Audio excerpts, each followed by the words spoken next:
torch for the path to omniscience.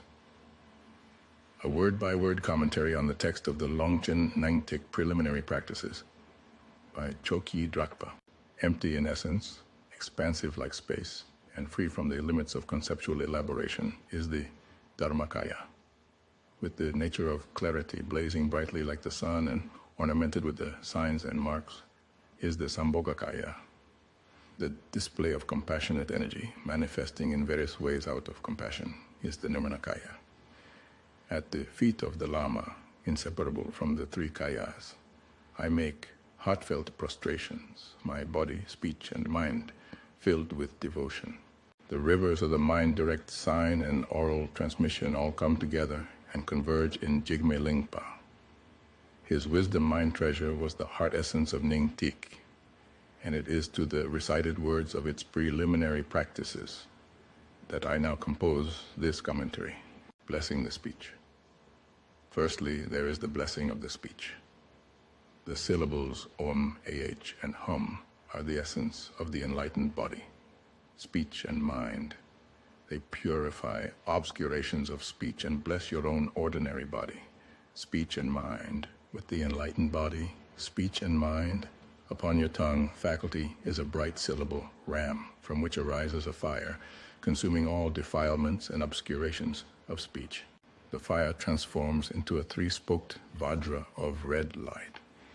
In its center, or belly, are the vowel and consonant mantras, and around them is the essence of dependent origination.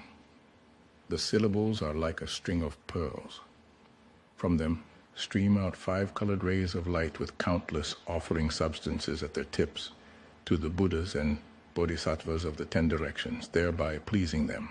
Then, as the rays of light converge back, the letters of the vowel and consonant mantra and the essence of dependent origination descend like rain and dissolve into your speech chakra, purifying all your obscurations of speech.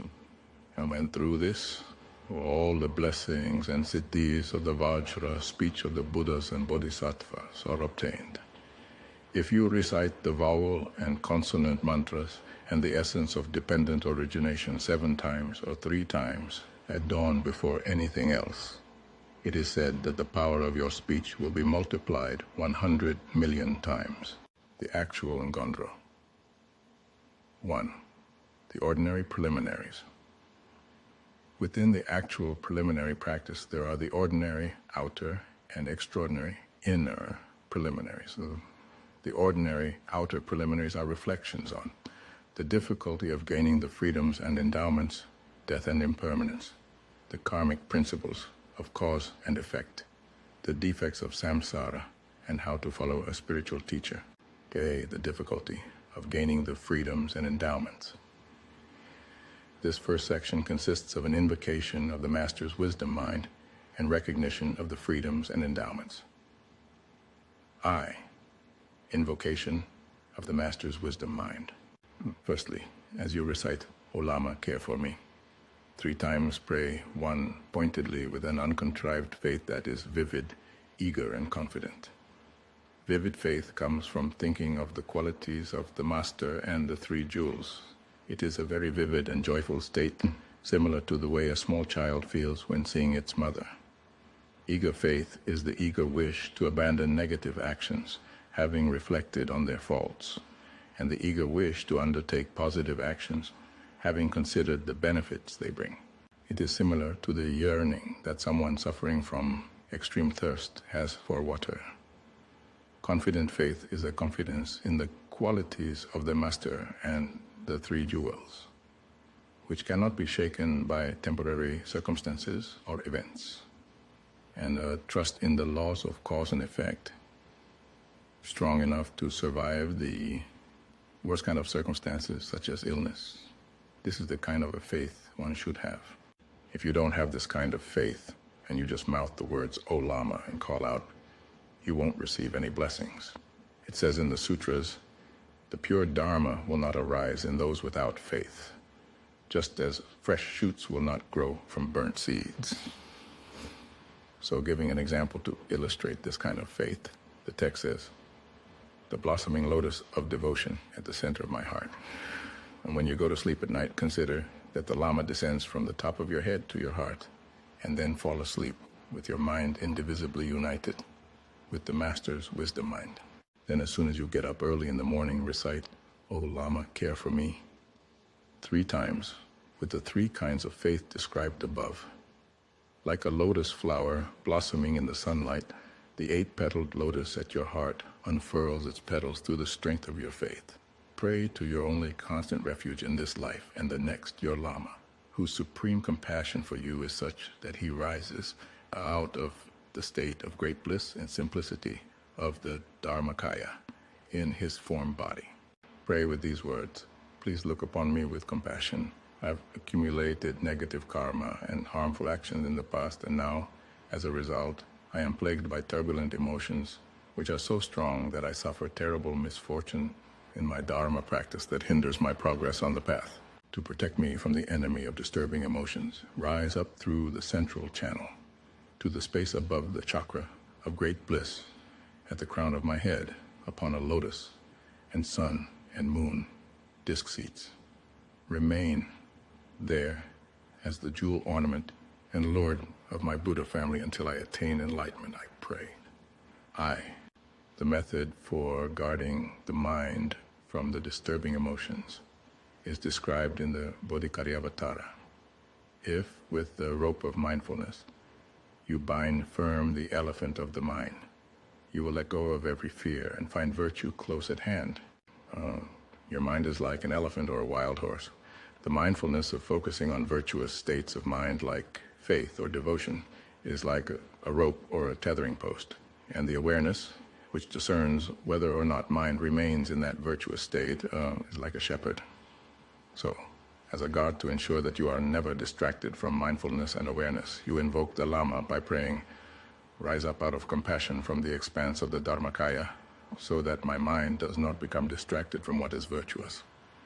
And look upon me with your eyes of wisdom, I pray," recognizing the freedoms and advantages. There are 8 freedoms and 10 advantages. Firstly, if you were born in the hell, preta, or animal realms, you would suffer from intense heat and cold, from hunger and thirst, or from enslavement, and it would be impossible for you to practice the Dharma. If you were born amongst the long-living gods, it would also be impossible because you would not have any thought of practicing the Dharma. The Buddha's teachings are not found in uncivilized lands of the border regions, so living there is also an impossible state. Those with wrong views do not have any possibility of practicing the Dharma because their minds are contaminated by false beliefs, and they are just like Devadatta or Lekpe Karma. If you were born in a world where a Buddha had not come, or during a dark kalpa, it would be impossible because even the words 3 jewels would be unknown. If you were born incapable of understanding, it would be impossible to practice the Dharma because you would not be able to understand the meaning of the teachings. When you have a physical body that is free from these 8 states, where there is no chance for Dharma practice, it is known as possessing a support for Dharma practice, complete with the 8 freedoms. Secondly, the 10 advantages are divided into the 5 personal advantages and the 5 circumstantial advantages. With regard to the first of these, being born as a human being means that you have a proper physical support for practicing the Dharma. Having all 5 faculties intact means you can study the teachings and contemplate them. In a central land means to be born in a place where the teachings are available. A lifestyle that is not harmful or wrong means that your body, speech, and mind are in harmony with the Dharma. Having faith in Buddha's teachings means recognizing that they provide a special path leading to freedom from samsara and the state which surpasses the situation of the worldly gods. And when you possess these 5 endowments, the 5 personal advantages are said to be complete. For the 5 advantages due to circumstances to be present, a Buddha must have come into the world, an event as rare as the appearance of an Udumbara flower. He must have taught the 3 wheels of Dharma, and the teachings must have survived without fading. There must be extraordinary friends who have embraced the teachings. And a master or a spiritual friend must have accepted you. These 5 are known as the 5 advantages due to circumstances. If you have every one of these 18 freedoms and advantages, then you have what is known as a precious human life. And you are in a position to practice the teachings that bring about permanent freedom from samsara. Nevertheless, if you succumb to negative influences and adopt an incorrect lifestyle and so on, then your human life will have gone to waste. As it is said, finding a human life with freedoms and advantages is like finding a priceless jewel. Just look how those without renunciation waste this opportunity. Or, used well, this body can be a ferry to liberation. Used badly, it is an anchor in samsara. B. Meditating on impermanence. There are many circumstances that cause death.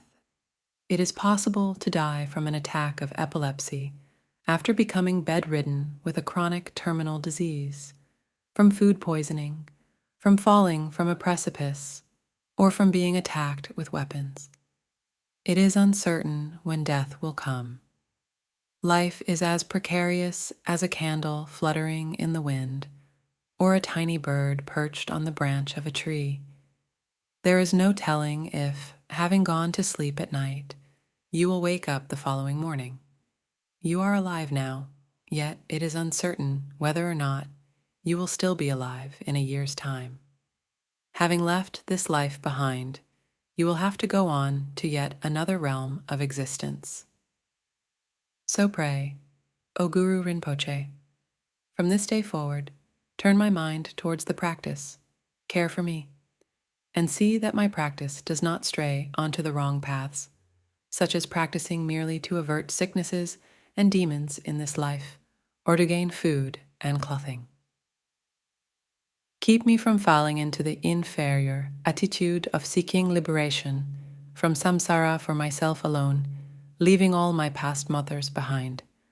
Omniscient Master of Dharma Longchen Rabyam, you know me.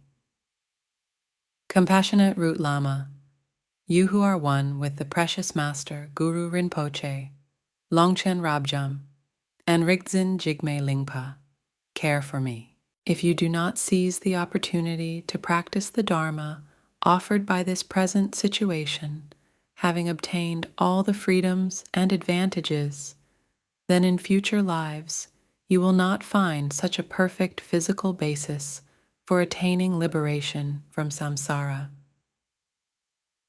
That you have gained this happy existence now is a result of the slight merit you have accumulated in past lifetimes.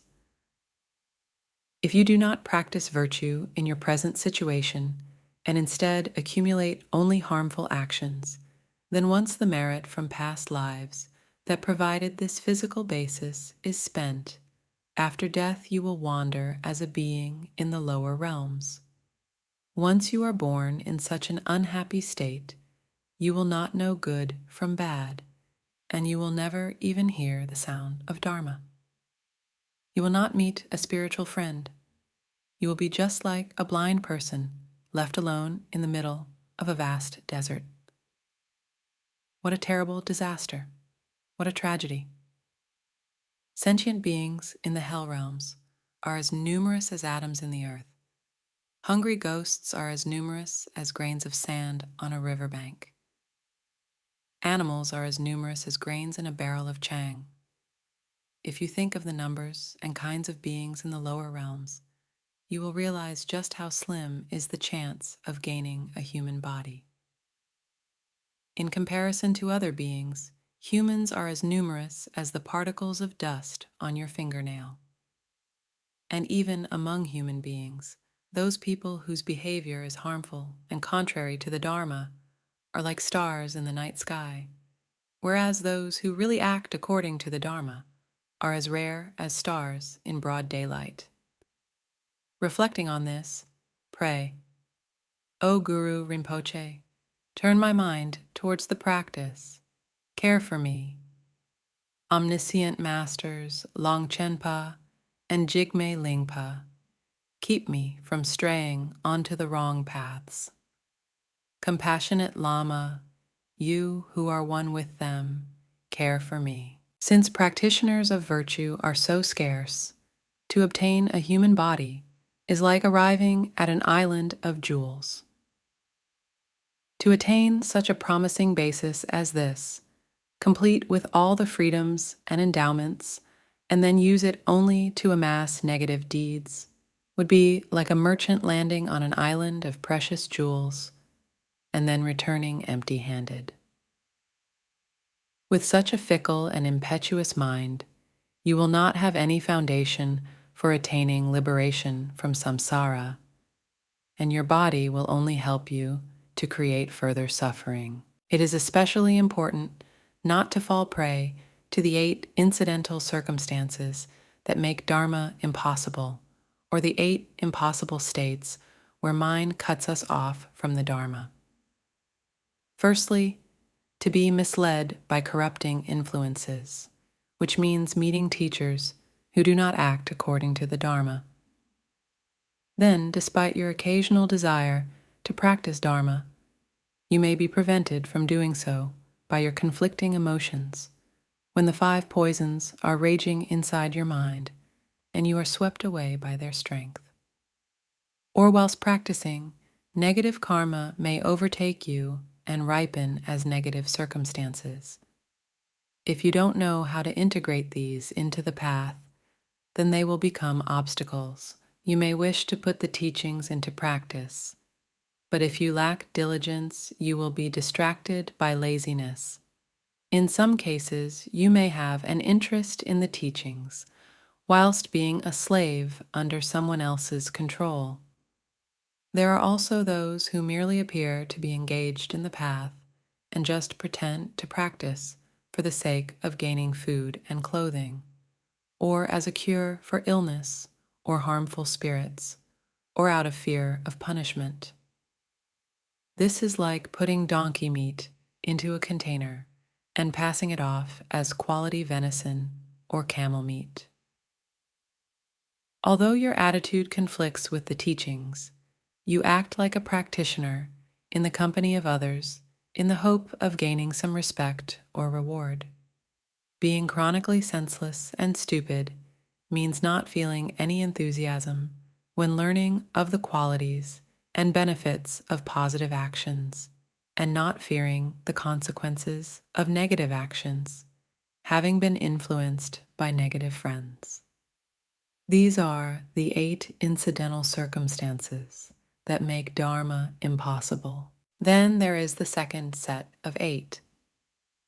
The first of these occurs when, even though you see and hear about the sufferings of samsara, such as those in the 3 lower realms, you do not fear them, and therefore feel only slight disenchantment and little renunciation.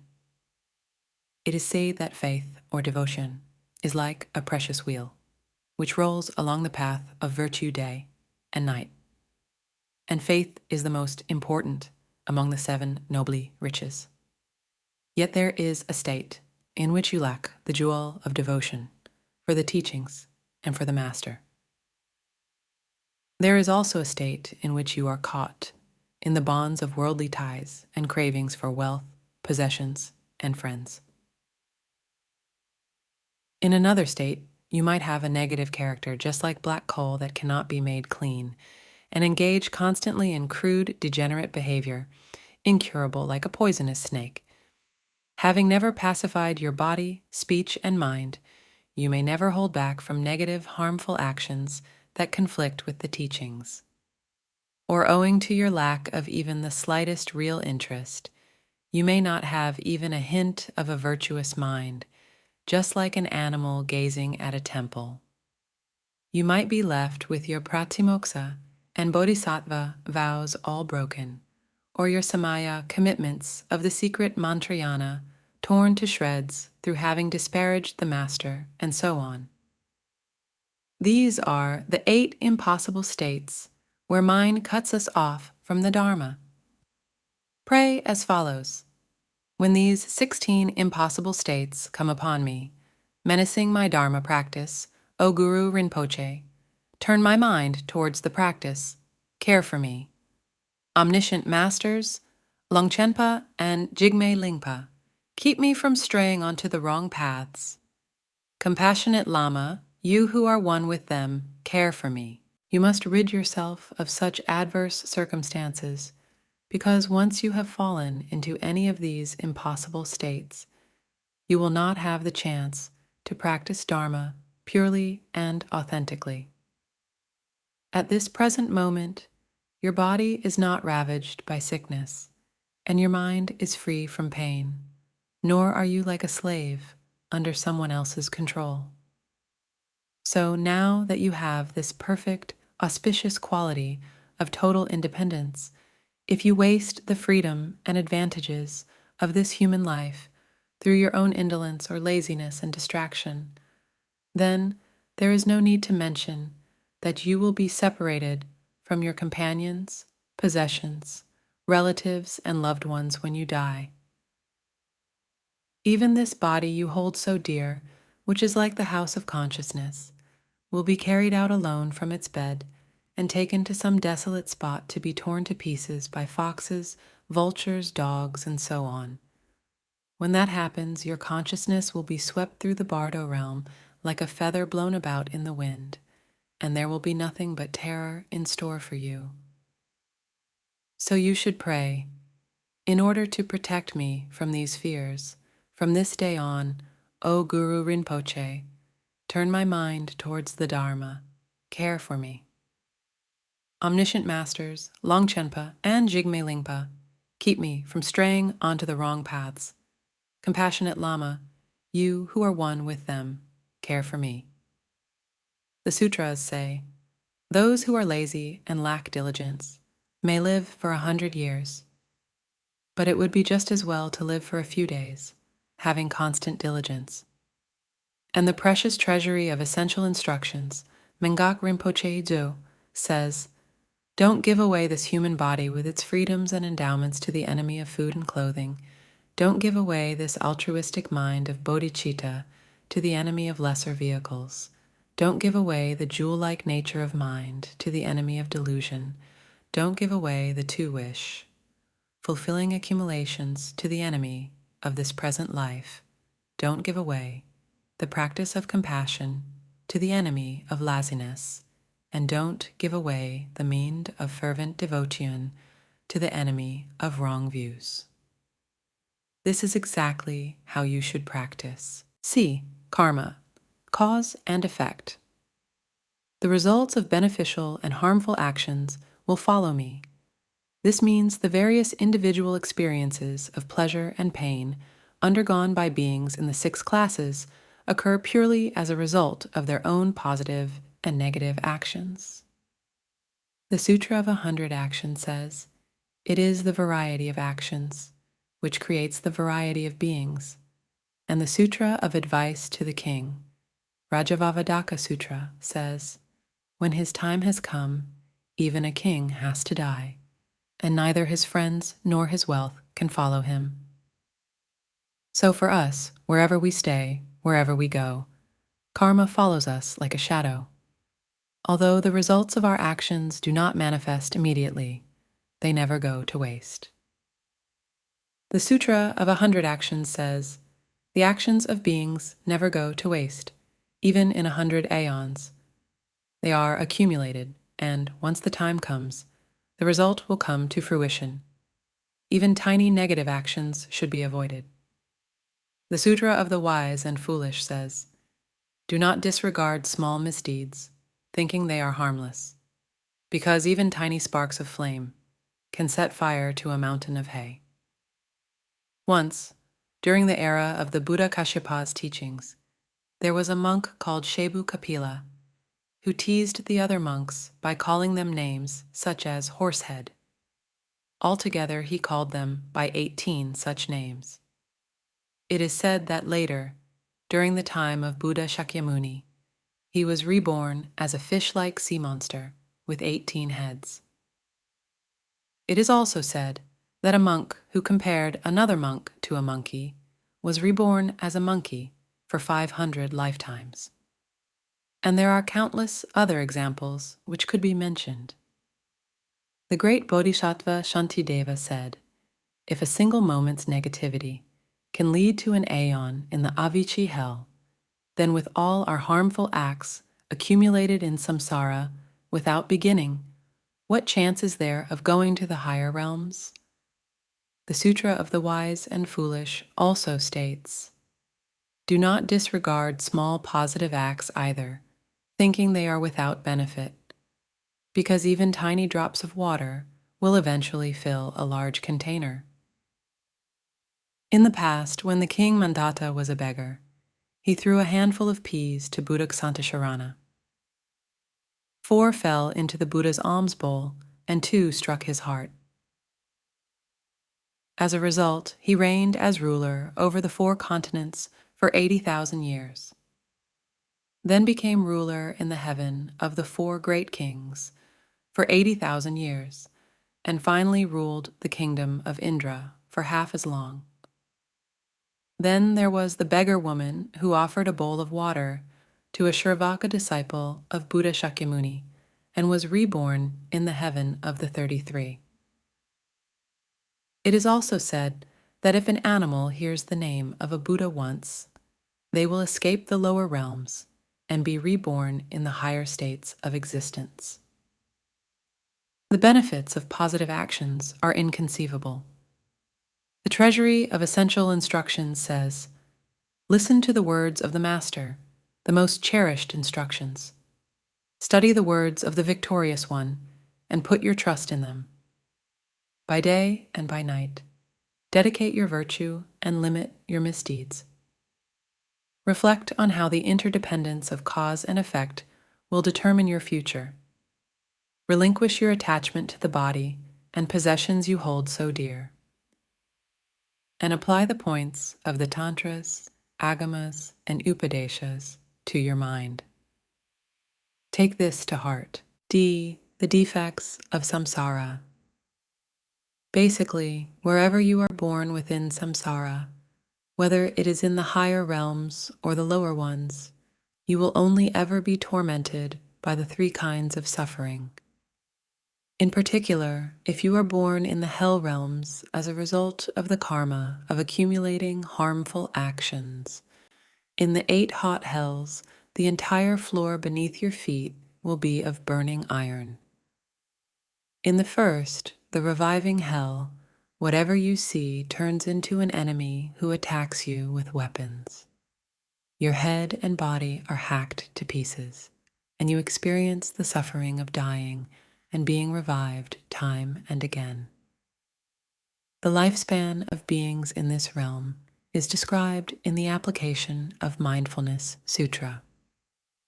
The beings of the reviving hell live for 162,000 times 10 million human years. The lifespan doubles for each of the hells below this one. In the black line hell, multiple lines are drawn on your body, which is then ripped apart with saws. In the crushing hell, countless beings are wedged in mortars of iron, the size of whole valleys, and crushed with red-hot hammers. In the howling hell, you are trapped in a doorless cell of burning iron and worn out with suffering and pain. In the great howling hell, you are trapped in an iron cell like before, but with double walls, and you scream out loud, lie in agony, as you are beaten with hammers and other weapons. In the heating hell, you are impaled on red-hot spikes and tridents, and wrapped in strips of heated iron. In the intense heating hell, you are boiled in great vats of molten bronze. Whenever your head is struck with a hammer, you lose consciousness, and in that instant, you may experience a slight feeling of relief, but otherwise, you experience nothing but suffering and pain. The lifespan of beings there is impossible to count in years. In samsara, there are 20 intermediate kalpas for each of the periods of formation, subsistence, destruction, and void. The beings in the intense heating hell live for half of one of these intermediate kalpas. In the Avicii hell of ultimate torment, you are burned in a fire of the most intense heat, greater than that in the other 7 hot hells. The bodies of beings there are indistinguishable from the flames and can only be perceived by the sound of their agonized screams. Weapons fall from the sky, and hellworkers torture you with weapons, causing you pain 7 times more intense than that experienced in the earlier hells. In this one of the 8 hot hells, the lifespan is 1 intermediate kalpa. All the 8 cold hells are surrounded by snow mountains, which are completely frozen at their base. There, in the dark, on terrifying precipices of ice, engulfed by squalls and blizzards of snow, your tender naked body is lashed by freezing cold winds. You break out in blisters, which burst open into festering sores. You let out a ceaseless wail of agonized screams in the hell of lamentations. And in the hell of groans, you experience suffering hard to even think about, like a dying person whose strength is all gone, and let out deep gasps and groans. You grind your teeth and clench them together in the intense cold. Your flesh turns blue, and the skin cracks open into 4 pieces like a blue lotus, and then the red raw flesh that is exposed cracks further into 8 pieces like a red lotus. Finally, it turns an even darker red and splits even deeper into 16, 32, and then innumerable pieces like a great red lotus. Worms with metal beaks penetrate the cracked flesh and start to eat away at your insides. These 8 different sufferings are called the 8 cold hells. The lifespan of beings in the hell of blisters is equal to the time it would take to empty a container capable of holding 200 koshala measures filled with sesame seeds if you removed a single grain every 100 years. For the other cold hells, the lifespan and sufferings increase by multiples of 20 for each one. Similarly, in each of the 4 directions surrounding the hell of ultimate torment, there are 4 neighboring hells, such as the plane of razor blades. When the karma that led you there is exhausted, you leave the Avicii hell and see an attractive plane. You walk towards it, but when you reach it, it turns into a plane of weapons, cutting your feet to ribbons. Similarly, you see what appears to be a pleasant forest, but once you arrive there, it becomes a forest of sword blades, where your body is gashed and chopped. Then you see a river and go towards it to have a drink, but it transforms into a swamp of putrefying corpses. You become submerged in it up to your head, and worms with metal beaks eat away at your flesh. Alternatively, you may see a shady trench, but once you arrive there, it changes into a pit of hot embers, and sinking inside it, you suffer as your flesh and bones are burnt away. These are the 16 neighboring hells that ring the hell of ultimate torment. The ephemeral hells are changing in the sense that their location is not fixed, and the degree of pain experienced there is also uncertain. You suffer through taking birth in a door, pillar, fireplace, rope, and so on, in a mortar, a broom, or a pot. You suffer as you are trapped inside a stone, crushed between rocks, burned in a fire, boiled alive, or cut limb from limb as a piece of wood is cut. These are the ephemeral hells in which you are always made use of and exploited. The cause of being born in any of these 18 hells could be a vast accumulation of harmful actions perpetrated out of desire or delusion. Even so, a single momentary act, such as taking life or speaking harsh words to an exceptional being when carried out with a mind of intense anger, will propel you straight to the hells. As the Bodhicharyavatara says, if a single moment's negative action can lead to an eon in the Avicii hell, then with all our harmful acts accumulated in samsara without beginning, what chance is there of going to higher realms? Pray with the words of the text. Whenever intense hatred and aggression arises, O Guru Rinpoche, turn my mind towards the practice. Care for me. Omniscient masters Longchenpa and Jigme Lingpa keep me from straying onto the wrong paths. Compassionate Lama, you who are one with them, care for me. It is essential to give up your conflicting emotions. The letter to a friend states, having heard of these boundless sufferings, only someone with a mind as hard as a diamond would remain unaffected and unafraid. And if just seeing pictures, hearing descriptions, or reading and thinking about the hells brings you such terror, what will you do when you actually experience there the full, inexorable effects of your actions? Likewise, with suffering similar to those of the hells, the Preta realm is destitute of food and drink, creating hunger and thirst. It is a grim place of rocks and charred tree stumps, where the words food, drink, or comfort have never even been heard. In the past, Shrona traveled to the Preta realm, and, growing thirsty, he asked the beings there where he could find some water. They replied that although they were born there 12 years previously, this was the first time they had heard mention of water.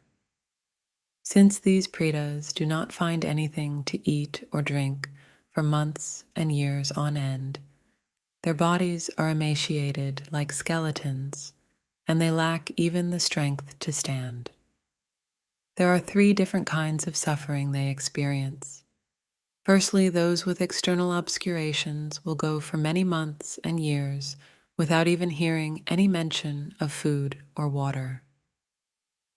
Then, from time to time, they might see a stream or some fruit trees far away in the distance. With weak limbs and aching joints, they struggle to get there, but as they approach, they find that the water has all dried up, or the trees have withered away. Or else the water and trees are still there, but they are guarded by beings who carry weapons, which they use to beat the Pretas and cause them pain. The Pretas, with specific obscurations, undergo sufferings, such as having many creatures living on their bodies devouring them. The lifespan for beings in this realm is about 15,000 human years. There are many reasons for being born as a hungry ghost, such as eating in the afternoon after taking the vows of a one-day fast. But the principal cause is being miserly or greedy for wealth and possessions. Animals living in the wild are in constant dread of being eaten by one another or killed by hunters. Domestic animals are exploited and worked until exhaustion, forced to pull plows or carry heavy loads. Even when sores break out on their backs, they are just given more to carry. They are made to carry people on their backs, and they are often killed.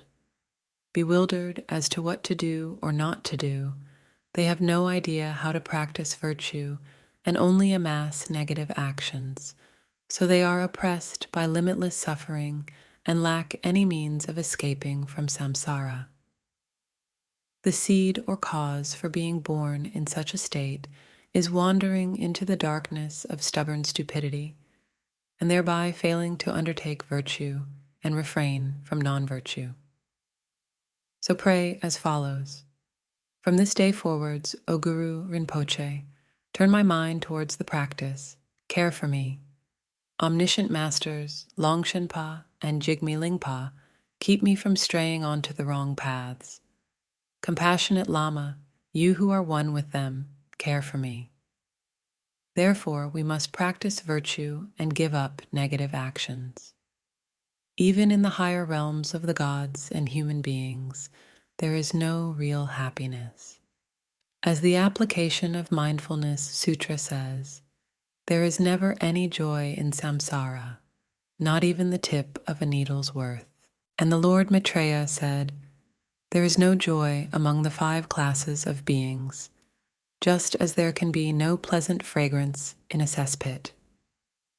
As humans, we face the 3 fundamental sufferings, the 4 great rivers of suffering of birth, aging, sickness, and death, the sufferings caused by fear of encountering hated enemies or parting from loved ones, and the sufferings of facing situations we do not want or not getting what we do want. The Asheras, or demigods, suffer from wars and strife. The gods face the suffering of death and transmigration, and the suffering of falling into the lower realms. So, no matter where we might take birth, among any of the 6 classes of beings, there is nowhere that is beyond the nature of suffering. As the Treasury of Essential Instruction says, our cherished homes and countries are like the iron cells of hell. Wives and children are like the forest of sword blades. Decorations and fine clothes are like the fiery tongues of flame. Food and drink are burning lumps of metal, and servants and workers the guardians of hell. Angry quarrels are like a hail of glowing embers. Understand that they all bring virtue and goodness to ruin. How to follow a spiritual friend. Having entered the path of the Dharma and taken the outer vows of the Pratimoksa, the vows of an Upasaka, lay practitioner, novice, or a fully ordained monk or nun, you still haven't put a stop to your erring ways and transgressed the 4 root and various branch vows. You have entered the door of the Mahayana, aroused the bodhicitta motivation of wishing to attain Buddhahood for the benefit of all sentient beings, and taken the vows of the bodhicitta of aspiration and application. But you simply repeat phrases like, "May all beings have happiness," and so on, whilst lacking any beneficial thought for others, and with an attitude that is malicious and deceitful. Having embarked upon the path of secret mantra and received the Va's empowerment, you are required to practice Kyerim, or the development phase. Having received the secret empowerment, you should practice mantra recitation. Having received the knowledge empowerment, you should meditate on Zogram, the completion phase. And having received the 4th empowerment, you should meditate on the meaning of shunyata. Though you have received these 4 empowerments many times, you do not even do the slightest practice of the development and completion phases of meditation. Considering how you have strayed onto wrong paths, pray with the words, "O Lama, free me from these false paths." This is a prayer to avoid falling under the influence of your conflicting emotions. Through relying upon a qualified master, you should maintain the precepts of the Pratimoksa, the Bodhisattva vows, and the commitments of secret mantra as they are described in their respective texts. Then, through the coming together of the Master's blessing and your own faith and diligence, like a hook passing through a ring, you will be liberated from samsara, crossing over to its far shore. Apart from that, there is not some other method whereby the Lama just releases you from samsara without your having to undertake positive actions and abandon negative actions, like a passenger carried along in a ferry or someone liberated by being killed with a weapon.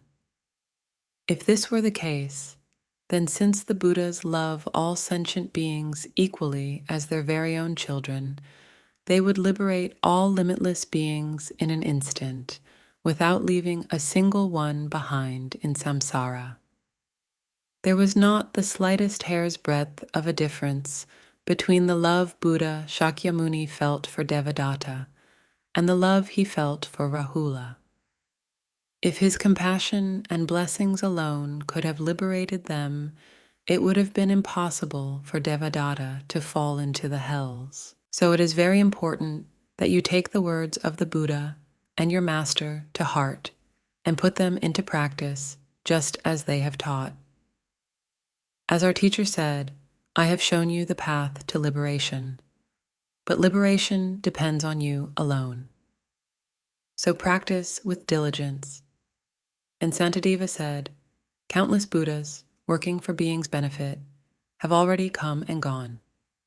Yet on account of my faults, I have not been an object of their healing. And if I continue on this course, again and again, it will be the same.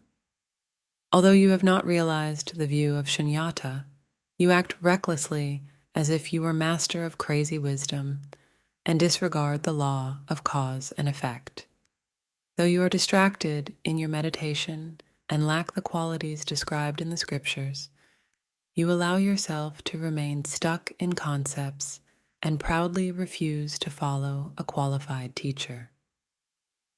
If you were really putting your heart into the practice, your body, speech, and mind would be in complete harmony with the teachings, as was the case with glorious Atisha and Geshe Ben. Each time they had a negative thought, they would drop it immediately and get down from their horse to perform a mandala offering. This is how you should be. But instead of this, even though your mind is filled with disturbing emotions and the actions of your body and speech are at fault, you ignore your own shortcomings and dwell on the imperfections of others. This is like having a ghost at your eastern door and performing the ransom ritual of Lu at the door in the west. Having an intellectual understanding of the difference between beneficial and harmful actions, and then acting in a way that contradicts the teachings, is a sign that you are dharma stubborn, like the hide of a butter bag, which is made tough by constantly being in contact with grease. Pray that the Lama may free you from your stubbornness and non-dharmic behavior, and then practice according to the teachings. Although you suffer from sickness and could die tomorrow, you are full of craving for and attachment to houses, clothes, and possessions. Although your youth has passed and you are quite old, you do not have the slightest disenchantment or renunciation for samsara. Although you possess only the slightest wisdom gained through study, reflection, and meditation. Like the frog who lived in the well, you pride yourself on all your knowledge. This arrogance comes from falling under the power of delusion. So pray that the Lama will free you from such ignorance, and then abandon your attachment to samsara and your pride in your own qualities. The time of your death is uncertain, and like a candle in the breeze or a little bird on the branch of a tree, you are surrounded by potentially dangerous circumstances. Yet still, you forget about death and busy yourself with the affairs of this life, such as taking part in local rituals. With a mind that is distracted, you may physically remain in solitary retreats, but all the while, your basic character remains as tough as a block of wood. To remain calm like a jackal in the woods, without having uprooted your disturbing emotions, speaking softly, while attachment and aversion boil inside your mind, is like the behavior of a crane or a cat. All of this is a sign that you are under the influence of the 8 worldly obsessions. Gain brings you happiness, and loss makes you suffer. You are happy to receive praise, but blame makes you angry. Fame makes you happy, and insignificance saddens you, and you are joyful in happiness, but despair when you suffer. Pray with the words, O Lama, free me from these 8 worldly concerns. You should not allow yourself to become too preoccupied with concerns such as happiness and suffering, but view them all equally in one taste and integrate them into your practice. This is achieved, firstly, by recognizing that the one who is happy when praised and becomes sad when blamed is essentially empty. Both are equally illusory, dreamlike, and lacking in true reality. Secondly, it is said, when you are happy, dedicate it as a gathering of virtue. May all of space be filled with benefit and happiness. Whenever you experience happiness by gaining wealth or renown, or new clothes, or eating a delicious meal, instead of holding on to that pleasure as your own, train your mind by dedicating it. Think to yourself, may all sentient beings, especially the hungry ghosts, the poor and the homeless, all enjoy this kind of happiness and pleasure. When suffering befalls you, such as when, for example, you hear something unpleasant or are afflicted by illness, it is said, when you suffer, take on the sufferings of all. May the ocean of suffering dry up completely. Train your mind by thinking to yourself, in addition to my own sufferings, may I take on the sufferings of all beings, and may they enjoy. Pray in the following way. Quickly rouse me from this deep sleep of ignorance, in which I am like an animal who does not understand the difference between positive and negative actions. And pray that you may be inspired by a healthy fear of causing harm and an enthusiasm for beneficial actions. Throughout the course of your lifetimes, without beginning, up until the present, you have not known how to practice the Dharma as a way of gaining freedom from samsara. Instead, you continue to languish in samsara's prison. Pray that you may develop a genuine heart of sadness and renunciation and be quickly freed from the dismal imprisonment within samsara, thereby attaining the state of liberation and omniscience. Take this to heart. The Treasury of Essential Instruction says, one birth is sufficient. Cut the ties of attachment today. One accumulation is sufficient. See the Master as the Buddha. One action is sufficient. Accomplish the Lama Buddha. One training is sufficient. Abandon non-dharmic actions. One recognition is sufficient. Recognize the Dharmata. One practice is sufficient. Abide by that very state of reality. 2. The Extraordinary Preliminaries. There are 6 sections to the Extraordinary Preliminaries. A. Taking Refuge. The first of these sections is Taking Refuge, which is explained in terms of the divisions of refuge, the way to take refuge, and finally, the benefits and precepts of refuge. I. The divisions of refuge. Generally, it is said that refuge is the foundation stone of all Dharma practices, and that which opens the door to refuge is faith. The importance of the 3 types of faith has already been shown above. It may be further demonstrated by the stories of Ben of Kongpo and the old lady and the dog's tooth. The way to take refuge. As for the method of taking refuge, the field of merit should be visualized according to the descriptions in the various commentaries.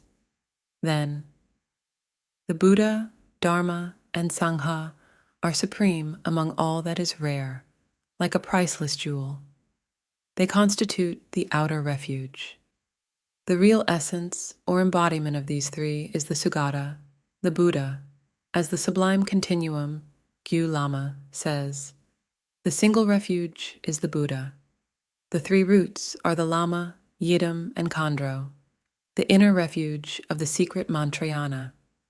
They are like the root, or the basis for all the positive accumulations until you attain enlightenment. Taking refuge in order to use the channels as the Nirmanakaya, train the inner air as the Sambhogakaya, and purify the Tikles, whose nature is the Bodhicitta, as the Dharmakaya is the secret refuge. The ultimate refuge is the primordial wisdom present within the wisdom mind of these objects of refuge, the mandala of the empty essence, the cognizant nature, and the all-pervading compassionate energy. In order to accomplish this within our own mind stream, we take refuge until enlightenment is fully realized. With this in mind, we take the vow of refuge. 3. Precepts and benefits of taking refuge. As regards the precepts and benefits of taking refuge, in terms of precepts, there are 3 things to be abandoned, 3 things to be adopted, and 3 supplementary precepts. Firstly, having taken refuge in the Buddha, do not take worldly deities, such as local spirits, as your outer refuge, and do not make offerings to them. Having taken refuge in the Dharma, refrain from harming other beings. Having taken refuge in the Sangha, do not associate with non-Buddhist extremists, tirthikas, or anyone whose behavior is contrary to the teachings. Regarding the 3 things to be adopted, having taken refuge in the Buddha, you should honor and respect any representation of his body, even a tiny piece of broken statue. Having taken refuge in the Dharma, you should respect and take care to preserve the written teachings, even fragments of paper bearing a single syllable. In the past, when Lord Atisha saw a scribe putting his pen in his mouth as he wrote, he cried out, "Atsama, that's not right." Having taken refuge in the Sangha, even a patch of red or yellow cloth from their robes should inspire you with faith. As supplementary precepts, rely upon your spiritual master and practice without doing anything that violates or conflicts with his body, speech, or mind. Listen to the teachings and follow the Dharma and the Sangha. It says in the pig story, Paki Tokyo, whoever takes refuge in the Buddha will no longer be reborn in the lower realms. Forsaking even the body of a human being, they will be reborn among the gods. And the Parinirvana Sutra says, whoever takes refuge in the 3 jewels will swiftly attain enlightenment. B. Arousing bodhicitta. There are 3 sections. Training the mind in the 4 immeasurables. Arousing bodhicitta, the mind turned towards supreme enlightenment, and training in the precepts of bodhicitta in aspiration and bodhicitta in application. I training the mind in the 4 immeasurables. Ho is an expression of compassion. The objects of compassion are the beings of the 3 realms and 6 classes. They are mesmerized by the variety of perceptions, apprehending an I where there is no I, and a self where there is no self. These misperceptions are said to be like seeing a pile of stones from a distance and mistaking it for a person, or perceiving a colored rope as a snake, or thinking, like a small child, that the illusory, not truly existent, reflection of the moon, which appears in water, is the real moon. Cultivate compassion for beings by considering their miserable situation. All of them, throughout the 3 realms and 6 classes, grasp at their deluded perceptions, imagining them to be real, and wander endlessly in samsara without finding any escape, like the turning of a wheel or a rosary. All beings, as limitless in number as space is vast, are our very own mothers and fathers, who have shown us exactly the same kindness as our parents in our present lifetime, so that these parents of ours may remain no longer in their pitiful state, and instead attain enlightenment, finding comfort and ease in the luminosity and all-pervading space of the true nature of their minds. We should train our minds by means of the 4 immeasurables. 1. Equanimity. Initially, we need to train the mind in equanimity. The way in which we are currently attached to our friends and aggressive towards our enemies is a fault which comes from failing to examine the situation thoroughly. In reality, today's so-called enemies have, in the course of our many past lifetimes, been dear friends who have helped us enormously. And those whom we currently consider to be our friends have been our enemies in past lifetimes, having caused us considerable harm. The noble Katyayana said, "He eats his father's flesh while striking his own mother, and cradles in his lap the enemy he killed. The wife is gnawing at her husband's bones. Samsara is enough to make you laugh out loud. Recognize that this bias, which currently causes us to see some people as our friends and others as our enemies, is a result of having fallen under the power of ignorance. Train your mind until you feel a benevolent attitude, like the one you have now for your present mother and father, for all beings, especially your enemies and those who create obstacles for you." 2. Love. Then, since these beings have shown you exactly the same kindness as your current parents, cultivate love for them all and wish them happiness in order to repay their past kindness. Train yourself to be like parents caring for a small child or a mother bird looking after her young, so that all your actions of body, speech, and mind are undertaken only to ensure the happiness and well-being of others. 3. Compassion. Cultivate compassion, which is the wish for beings to be freed from suffering. Imagine a prisoner who is about to be executed, or an animal at the slaughterhouse, and put yourself in their position, or imagine that they are your own dear mother. When you experience an unbearably intense feeling of compassion for them, consider that although the one experiencing such suffering is not actually your mother or father in this lifetime, he or she has been your mother and father countless times throughout the course of your innumerable lifetimes. Practice cultivating this compassion until you feel exactly the same compassion for all sentient beings as you do for your own mother and father. 4. Joy. Whenever you see someone who is wealthy and powerful and apparently enjoying all the pleasures of the higher realms, or whenever you see someone who possesses the qualities of scriptural learning and realization, do not feel resentful or envious of them, even if you consider them to be an enemy. Instead, feel joyful and make the wish that their riches and power increase even further. And pray that all sentient beings may experience the same kind of good fortune. Train your mind in this way again and again.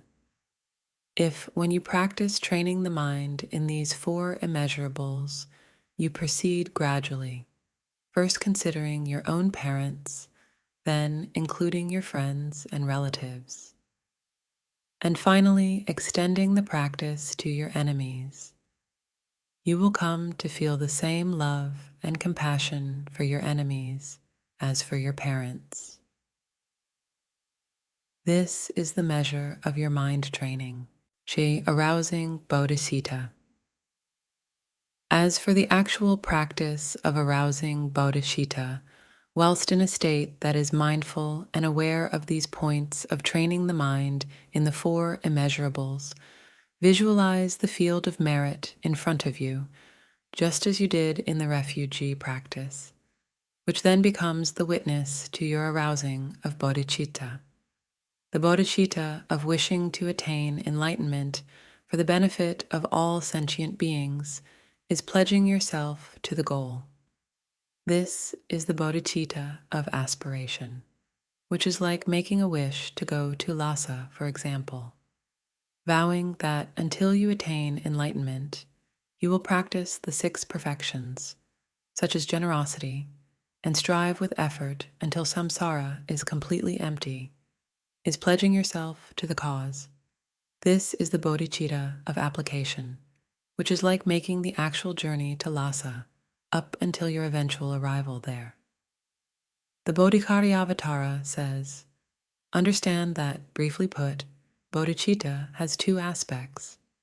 Just as one would know the difference between wishing to go and going on a journey, the wise should understand these two, recognizing their difference and their order. Once you have taken the vows of the bodhicitta, of aspiration and application, whilst being mindfully aware of the words of the practice and their meaning, the field of merit melts into light and dissolves into you. Consider that all the twofold bodhicitta present within the wisdom minds of the deities arises within your own mind stream, and then rest in the state of indivisible emptiness and compassion. 3. Training in the bodhicitta precepts. Thirdly, there is training in the bodhicitta precepts.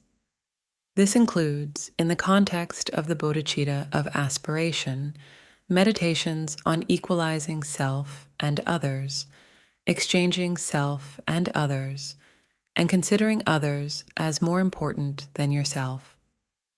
And for the bodhicitta of application, there is the practice of the 6 perfections. 1. Precepts of the bodhicitta of aspiration. Firstly, since all beings are equal in that they want happiness and wish to avoid suffering, we should abandon the attitude of attachment and aversion, which causes us to cherish ourselves and feel aggressive towards others. Train in the practice so that you view yourself and other beings as equals. Secondly, the way to meditate on exchanging self and others is to practice giving happiness and receiving suffering as you breathe in and out, the practice of Tonglen. No matter what unwanted suffering comes your way, focus on wishing to take on the suffering of others as well. Train your mind in this practice, which is illustrated by the story of Daughter and the Buddha pulling a wagon in the hell realm. When you train your mind in considering others as more important than yourself, cultivate the willingness to take birth even in the hells, should it be of benefit to other beings.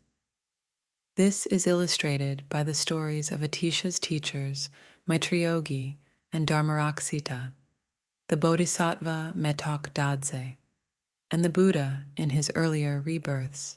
2. Precepts of the bodhicitta of application. Then, the training in the precepts of the bodhicitta of application, which is training in the 6 paramitas, or the 6 perfections. The first of these, generosity, is divided into material giving, giving the Dharma, and giving protection from fear. You should practice these 3 kinds of generosity according to your capacity. At the very least, you should offer sur, burnt offerings, and water tormas, since this offering incorporates all 3 kinds of giving. Discipline is divided into the discipline of avoiding negative actions, the discipline of undertaking positive actions, and the discipline of bringing benefit to beings. The first kind of discipline means that you give up even the slightest unwholesome deed of body, speech, or mind. The second means that you strive to practice virtue as much as you possibly can, beginning with the tiniest of positive acts.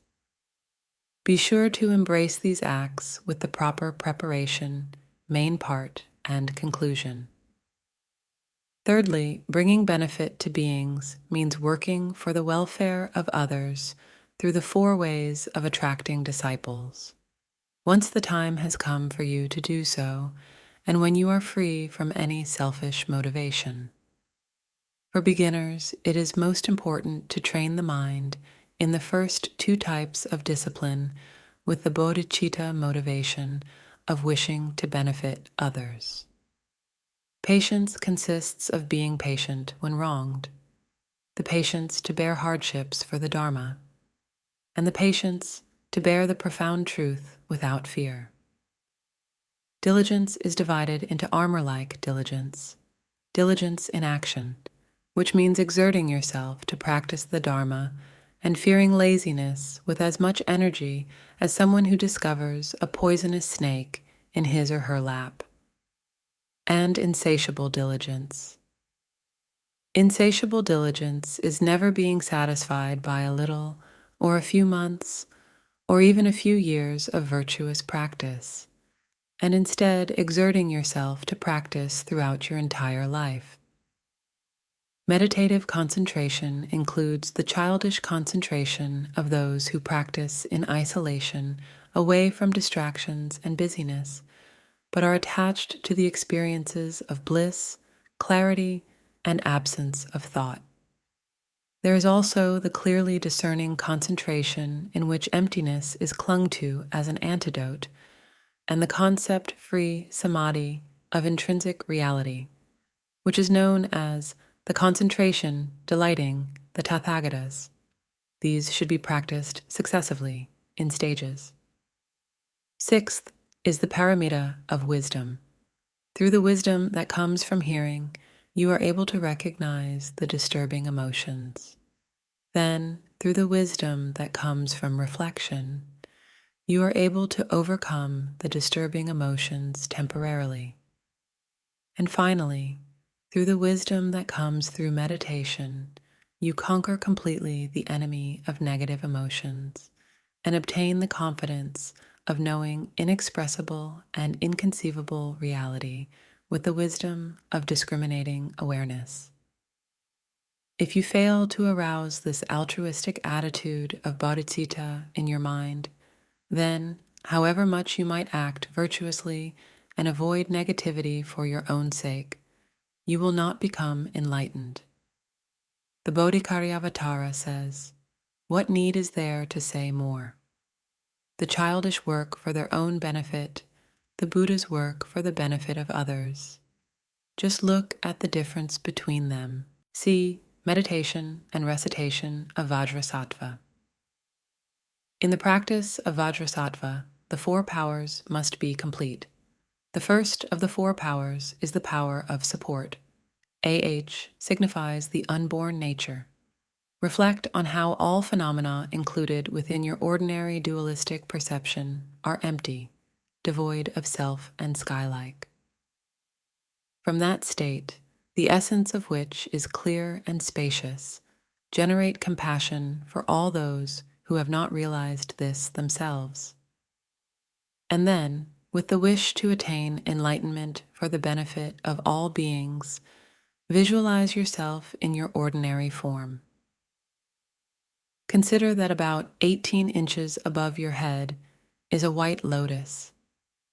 If you are following the extensive commentary, Kunzang Lama Ishalong, the lotus has 1,000 petals, whereas according to the briefer commentary by Jamyang Khyentse Wangpo, it has 8 petals. Upon it, in the center of a full moon disk seat, is a white syllable hum, which melts into light and becomes your own root lama in the form of Vajrasattva. He is brilliant white, with complete Sambhogakaya adornments. He is ornamented with all 13 adornments, the 5 silk adornments of the headscarf, upper garment, long scarf, belt, and lower garment, and the 8 jeweled ornaments of the crown, earrings, short necklace, armlets, 2 long necklaces, one longer than the other, bracelets, anklets, and rings. His legs are crossed in the Vajra posture. His right hand holds a Vajra at his heart, and his left holds a bell against his hip. The consort white Vajragarva, Durje Nayama, has her legs crossed in the lotus posture and is embracing Vajrasattva.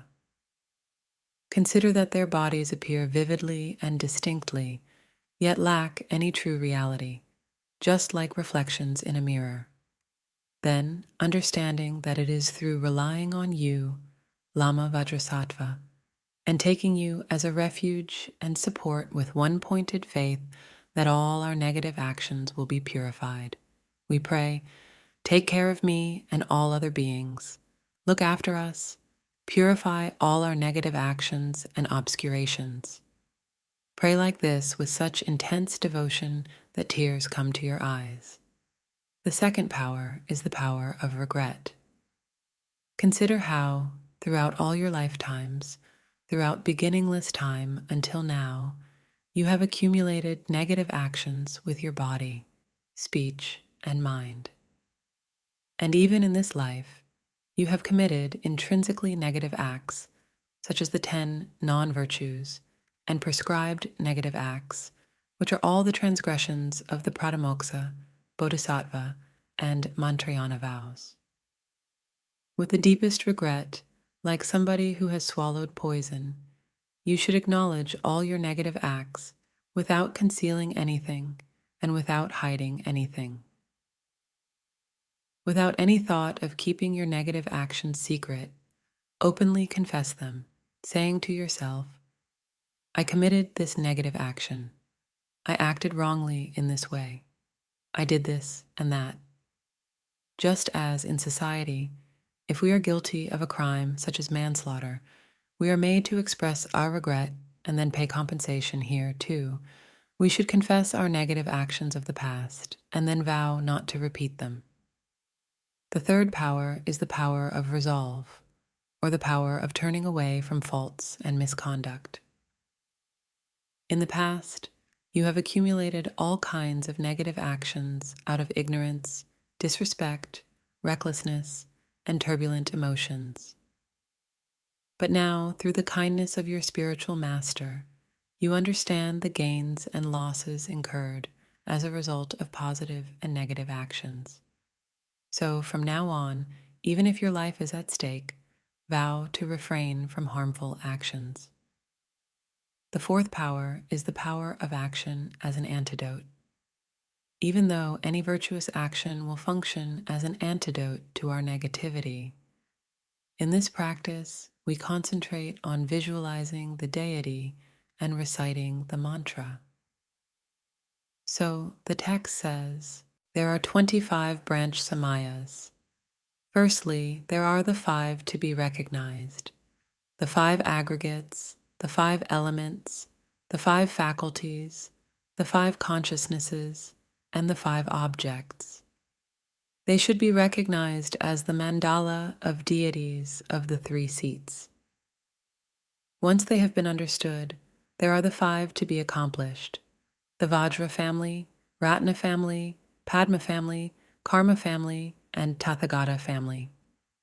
There are 5 substances to be accepted at the time of accomplishment: feces, urine, blood, semen, and marrow. There are 5 signs of warmth in the practice not to be rejected: the transformation of the 5 poisons, which are matured into the 5 wisdoms. There are 5 to be practiced when the signs on the path have become manifest: the 3 negative actions of the body, and lying and idle gossip. You should practice them in order to accomplish the benefit of others. I confess all my impairments of these commitments. I implore you, let my negative actions caused by disturbing emotions, cognitive obscurations, and wrongs or downfalls, such as those described above, all my flaws, be completely cleansed and purified.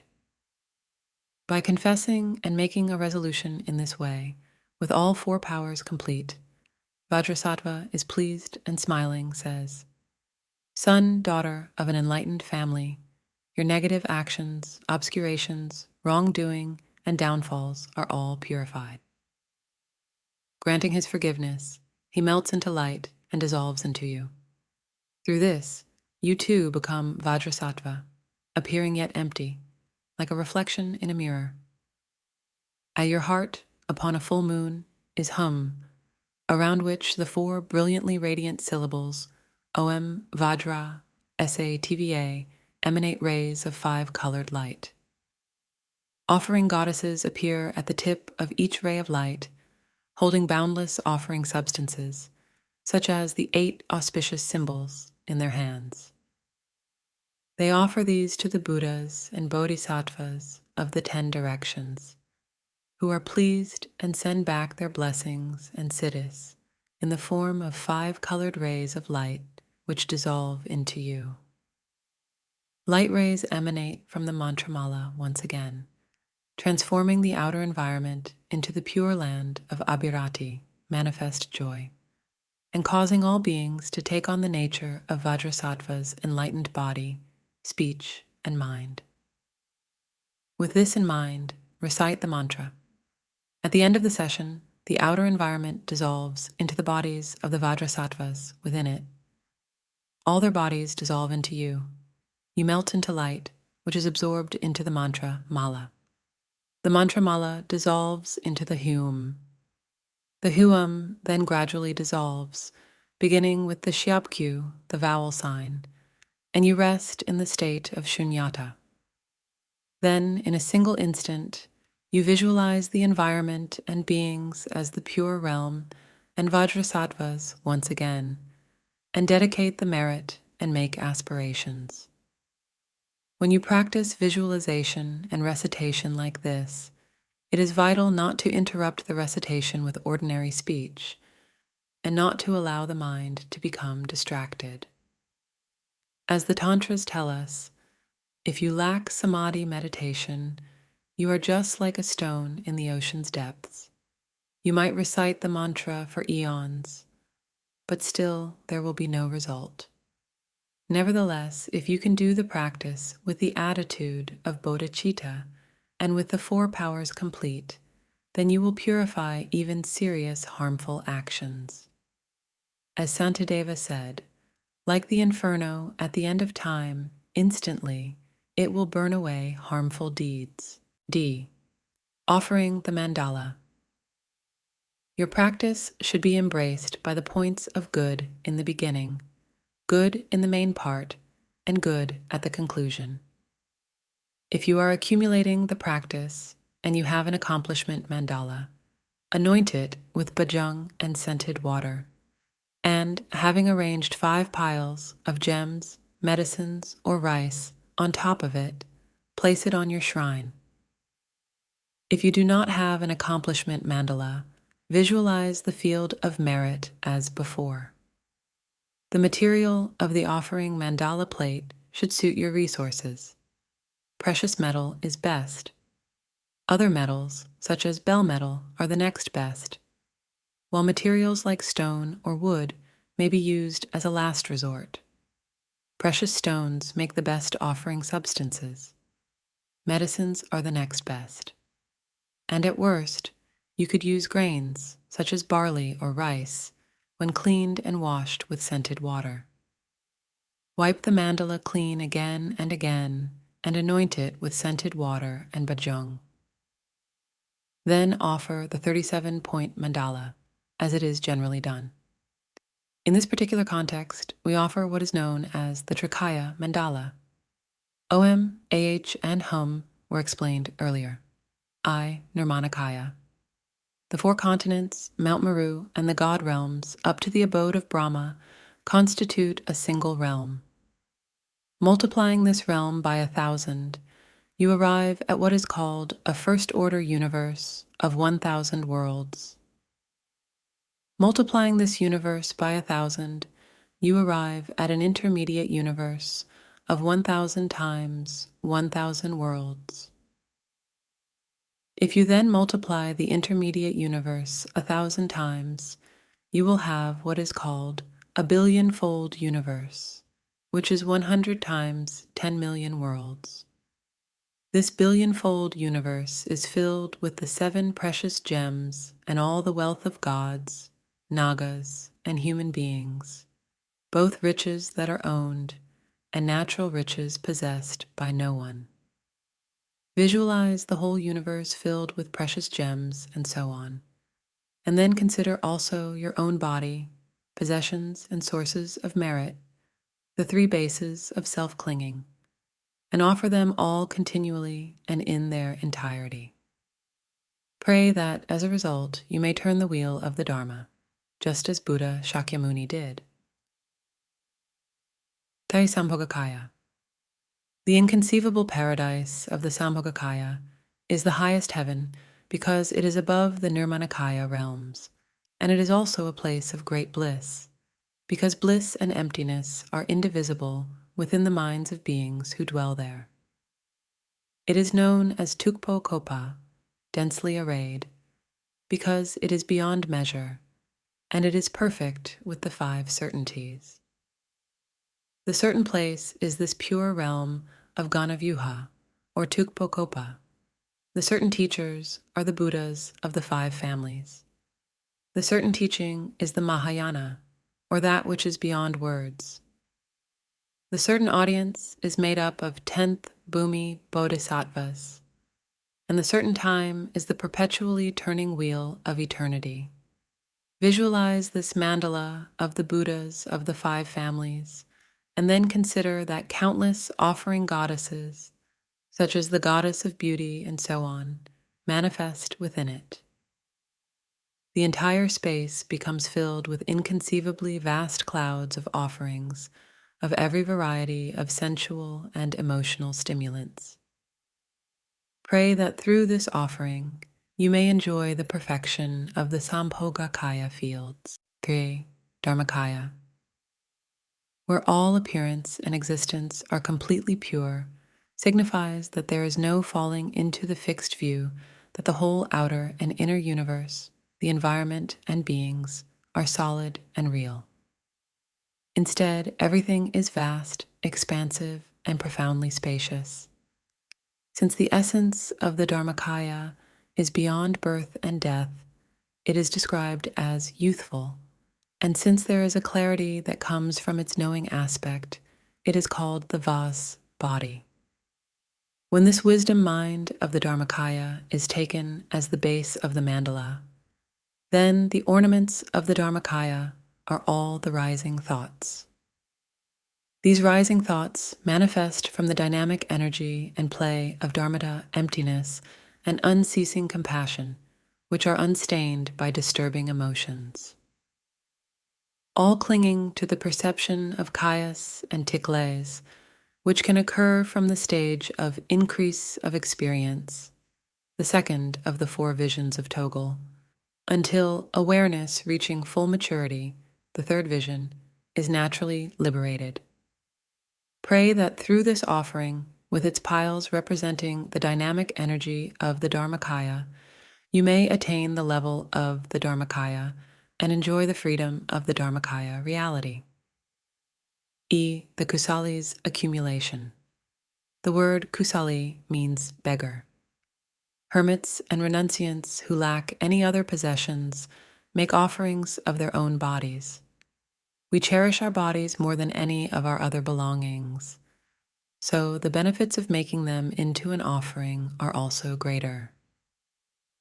As it is said, offering your horse or elephant is worth hundreds of other offerings. Offering your child or spouse is worth thousands. Offering your own body is worth hundreds of thousands. Jetson Milarepa described the meaning of the syllable fat as follows. The outer fat gathers together thoughts that are scattered. The inner fat clears away the dullness of awareness. The ultimate fat is resting in the natural condition. By abandoning all thoughts of self-grasping and attachment to this body held so dear, the demonic forces of seduction through desire, the Mara of the son of the gods, are destroyed. Your consciousness becomes a sphere of light, which shoots out through the aperture of Brahma at the crown of your head into all-pervading space. Immediately, in order to destroy the demonic force of death, the Mara of the Lord of Death, your consciousness transforms into Troma Nakmo, holding a hooked knife in her right hand and a skull cup in her left, and with a sow's head protruding from behind her right ear. With her right hand, she uses the hooked knife that symbolizes destruction of the demonic forces of conflicting emotions, the Mara of disturbing emotions, to slice the top off your corpse's skull, destroying the demonic forces of the aggregates of ego, the Mara of the skandhas. Her left hand holds the skull cup to carry out her activity, which she places on the hearth of 3 human heads, inwardly representing the 3 kayas, each as big as Mount Meru. The skull cup is placed so that the brow is facing towards you, and then the corpse, now an offering as vast as 1,000,000,000 worlds, is placed inside it with the hooked knife in her right hand. Below the skull cup, the fire of wisdom blazes up from the stroke of a letter A, and this causes nectar to melt and drip from the upside-down white syllable ham above. Consider that any impurities are purified through OM, the offering is multiplied through AH, and transformed through Hum into great clouds of space treasury offerings with the essential nature of wisdom nectar, but manifesting as whatever beings desire. Recite Om Ek Hum as many times as you can. Then visualize the field of merit as it appears in the refugee practice, surrounded by all the beings of the 6 classes, especially those beings that cause you harm. From your heart emanate countless offering goddesses. Immaculate nectar is the white feast offered by the offering goddesses to the guests above, pleasing and satisfying them. Inconceivable offering substances manifest out of the steam that rises from the boiling nectar.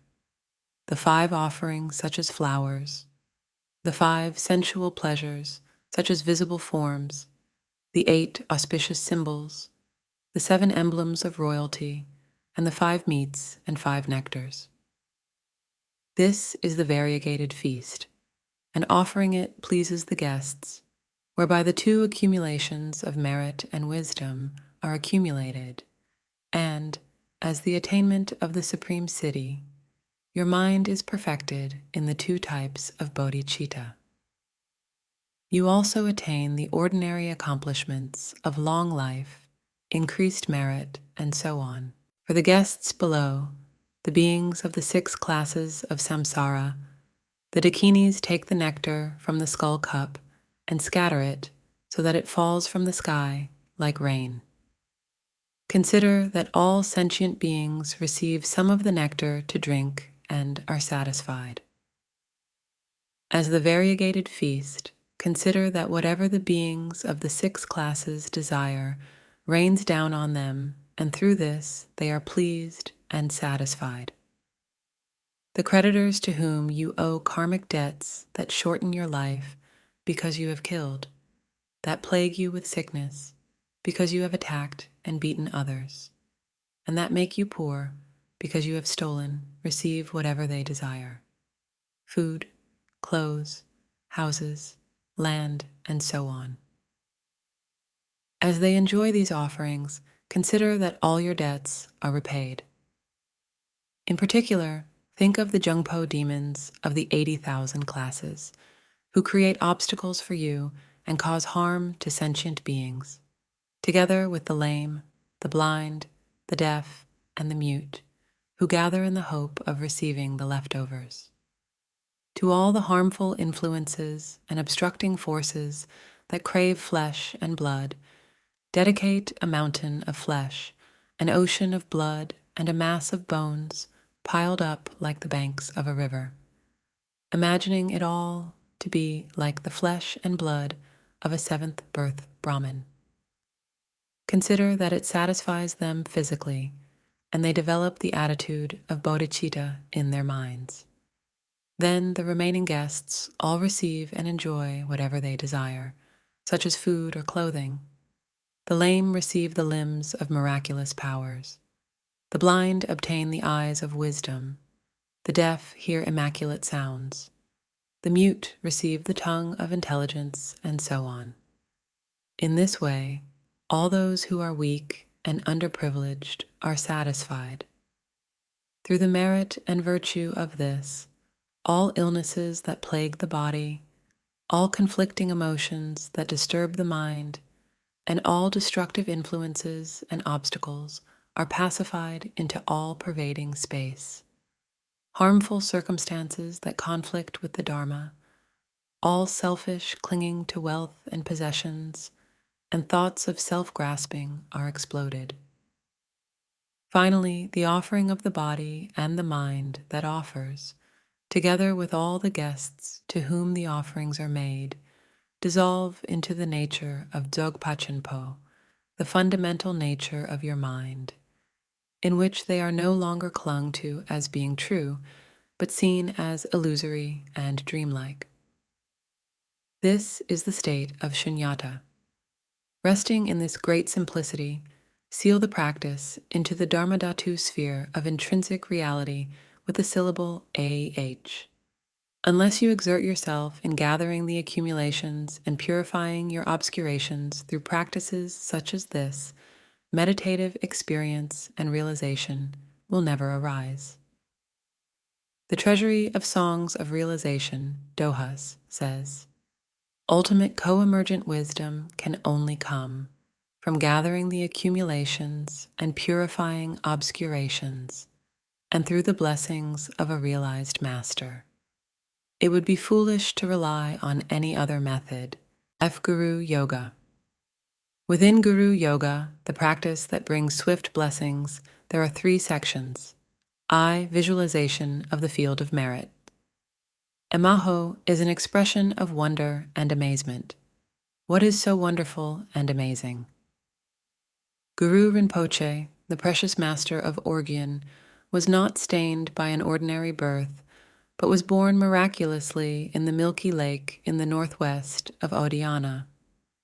Then, in India and Tibet, he subdued arrogant spirits and demons and worked as a regent of the Buddha Dharma. Finally, he attained the immortal Vajra body and traveled to the island of the Rakshasas in the southwest, where he now resides, having established the teachings there and transformed the place into a pure realm. This is wonderful and amazing. Do not perceive your surroundings as ordinary and constructed through effort and exertion. Instead, you should see your environment as a pure realm manifesting naturally and spontaneously through Orgyen Rinpoche's blessings.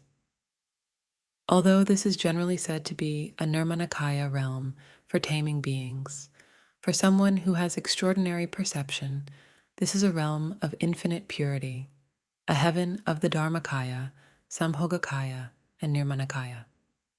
In the prayer of aspiration for the copper-colored mountain of glory, we learn the 9 verses from the line, a spontaneous array, etc., to the line, sending out clouds of offerings, establish the Nirmanakaya realm.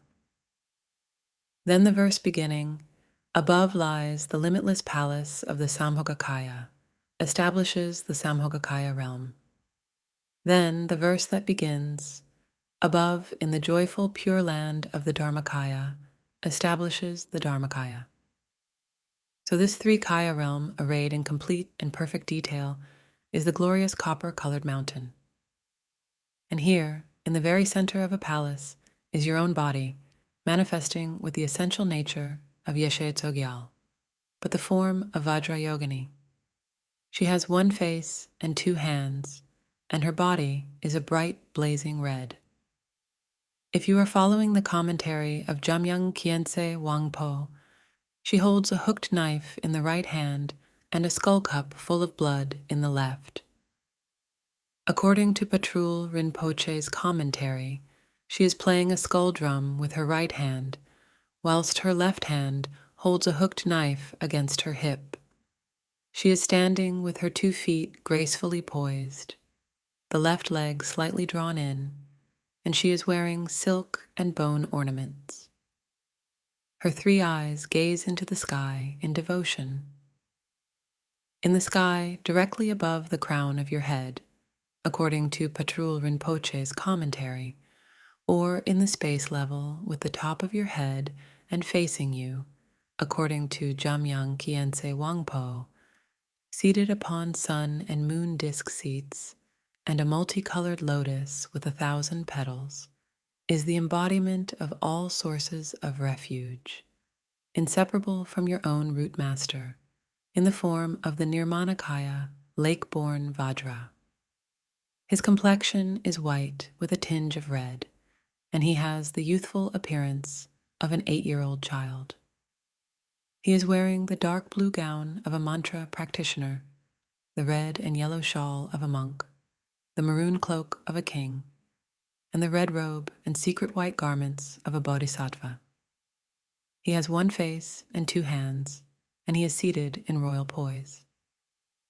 In his right hand he holds a vajra at his heart, and in his left hand he holds a skull cup, which contains the vase of immortality, filled with deathless wisdom nectar in its center.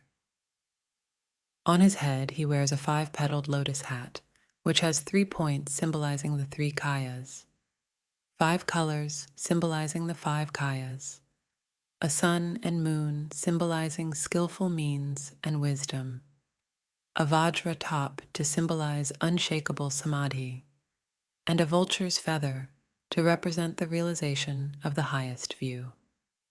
Cradled in his left arm, he holds the supreme consort, Mandarava, who arouses the wisdom of bliss and emptiness, concealed as the 3-pointed Khatvanga trident. The 3 prongs of the trident symbolize the essence, nature, and compassionate energy. 3 severed heads, dry, fresh, and rotten, symbolize the Dharmakaya, Sambhogakaya, and Nirmanakaya. 9 iron rings represent the 9 yanas, and 5 colored strips of silk symbolize the 5 wisdoms. The Khatvanga is also adorned with locks of hair from dead and living mamos and dakinis, as a sign that they have been subjugated. He presides amidst a shimmering aura of rays and rings of rainbow light. All around him, enveloped in a beautiful lattice of white, blue, yellow, red, and green light, are the King Trisong Detsen, the 25 disciples, all the Panditas and Mahapanditas of India, such as Vimalamitra, the 80 Mahasiddhas, and all the great scholars and accomplished Vidyadharas of Tibet. Also present are the peaceful and wrathful Yidam deities associated with the 4 classes of Tantra, the Dakas and Dakinis of the 3 abodes, and an ocean-like gathering of Dharmapalas, guardians and protectors who keep the Samaya. They all gather like billowing clouds. All the deities are vivid and distinct, like reflections in a mirror. Visualize them in the state of the great equality of clarity and emptiness, so that all your ordinary perceptions cease. Then, when you invoke the jnana sattvas, faith and devotion are extremely important. In the same way that the reflection of the moon will appear automatically in a pool of water that is clear and still, the wisdom deities will remain inseparable from anyone possessing faith. It says in the sutras, "For whoever has faith in me, I, the sage, will remain before them." And the Kathang says, "If you pray to me, I, Padmakara, am there." There is also the story of Magata Zangmo, who, with one pointed faith, recited prayers to the Buddha, such as the one beginning, "The protector of all beings without exception," for a whole month. As a result of her prayers, he appeared instantly in the sky before her house, together with his assembly of arhats. Keeping such stories in mind, generate a strong and fervent devotion. The 7-line prayer hum is an expression of magnetism and a skillful means to invoke the wisdom minds of the jnana sattvas. The place where the precious master took birth was in the northwest of the land of Odiyana. There, in the milky lake, where the water has the 8 qualities of purity, he was born in the form of an 8-year-old child in the heart of a lotus flower. The king of Adhyana found that he was endowed with the most marvelous attainments and invited him to his palace. As he had been born from the heart of a lotus, he became renowned as the Lotus Born. At the time of his birth, he was surrounded by hosts of dakinis. Following in the footsteps of this wonderful master, vow to practice until you reach his level of realization. Pray that just as he arrived at the palace of the king of Odiana in the past, he may come now and inspire you with his blessing. Guru means master. Padma signifies that he is an emanation of Amitabha, since Amitabha belongs to the Buddha family of lotus speech. Siddhi stands for the accomplishments, and hum for gathering. So altogether it means, gather the accomplishments of the Lotus Master. Praying like this, without even the slightest hypocrisy, will cause Orgyen Pema Thötreng Tsal and all the deities of the three roots to arrive from the pure land of Naya Palari and descend like rain, merging indivisibly with the Samaya Sattvas. 7-branch practice. The 7-branch practice, or the 7 aspects of devotional practice, incorporates all the key points for gathering the accumulations. The first branch is prostration, which is the antidote to pride. Hrik is the seed or the basis for the manifestation of the prostration offering. So with HRAH, emanate bodies as numerous as atoms. Having created all these emanations, you say, I offer you prostrations, and consider that you prostrate together with all the beings of the 3 realms, expressing respect with your body, speech, and mind. As you touch your palms to your 3 centers, all the obscurations and defilements of your body, speech, and mind are purified. As you touch the 5 points of your body to the ground, the obscurations of the 5 disturbing emotions are purified, and the blessings of the enlightened body, speech, mind, qualities, and activity are obtained. When offering prostrations, it is not appropriate to perform them crookedly, without standing up straight, or while swinging your hands about. It is said that practicing in this way will only cause you to be reborn as a hunchback. The second branch is offering, which is the antidote to stinginess. Arrange some clean offerings as a focus for the practice and offer them with a pure motivation, in which there is no trace of miserliness, hypocrisy, or pretension. Then create offerings in your mind through the power of samadhi. Visualize the outer environment as a vast celestial palace made from the 7 precious materials, with beautiful gardens and pleasure parks, within which all material objects appear as the 5 offerings, such as flowers and so on, the 5 sensual stimulants, such as visible forms, the 8 auspicious symbols, 7 emblems of royalty, and the 16 offering goddesses. All these offerings fill the whole of space and extend throughout the pure lands of the Buddhas and Bodhisattvas. Seal them with the gesture of offering, as in the offering clouds of the Bodhisattva Samantabhadra, and offer them. The third branch is confession, which must involve all 4 powers. As the power of support, trust in the field of merit as a method for purifying your harmful actions. As the power of regret, develop remorse for all the negativity you have accumulated, including the 10 non-virtuous actions, the 3 of the body, the 4 of the speech, and the 3 of the mind. Feel as much regret as if you had just swallowed poison. As the power of resolve, vow not to repeat them in future. For the power of action as an antidote, consider that all your harmful actions and obscurations, and all those of other sentient beings, are gathered together in the form of a black pile on the tip of your tongue. Then rays of light emanate from the field of merit, strike the pile, and purify it just like a stain being completely washed away.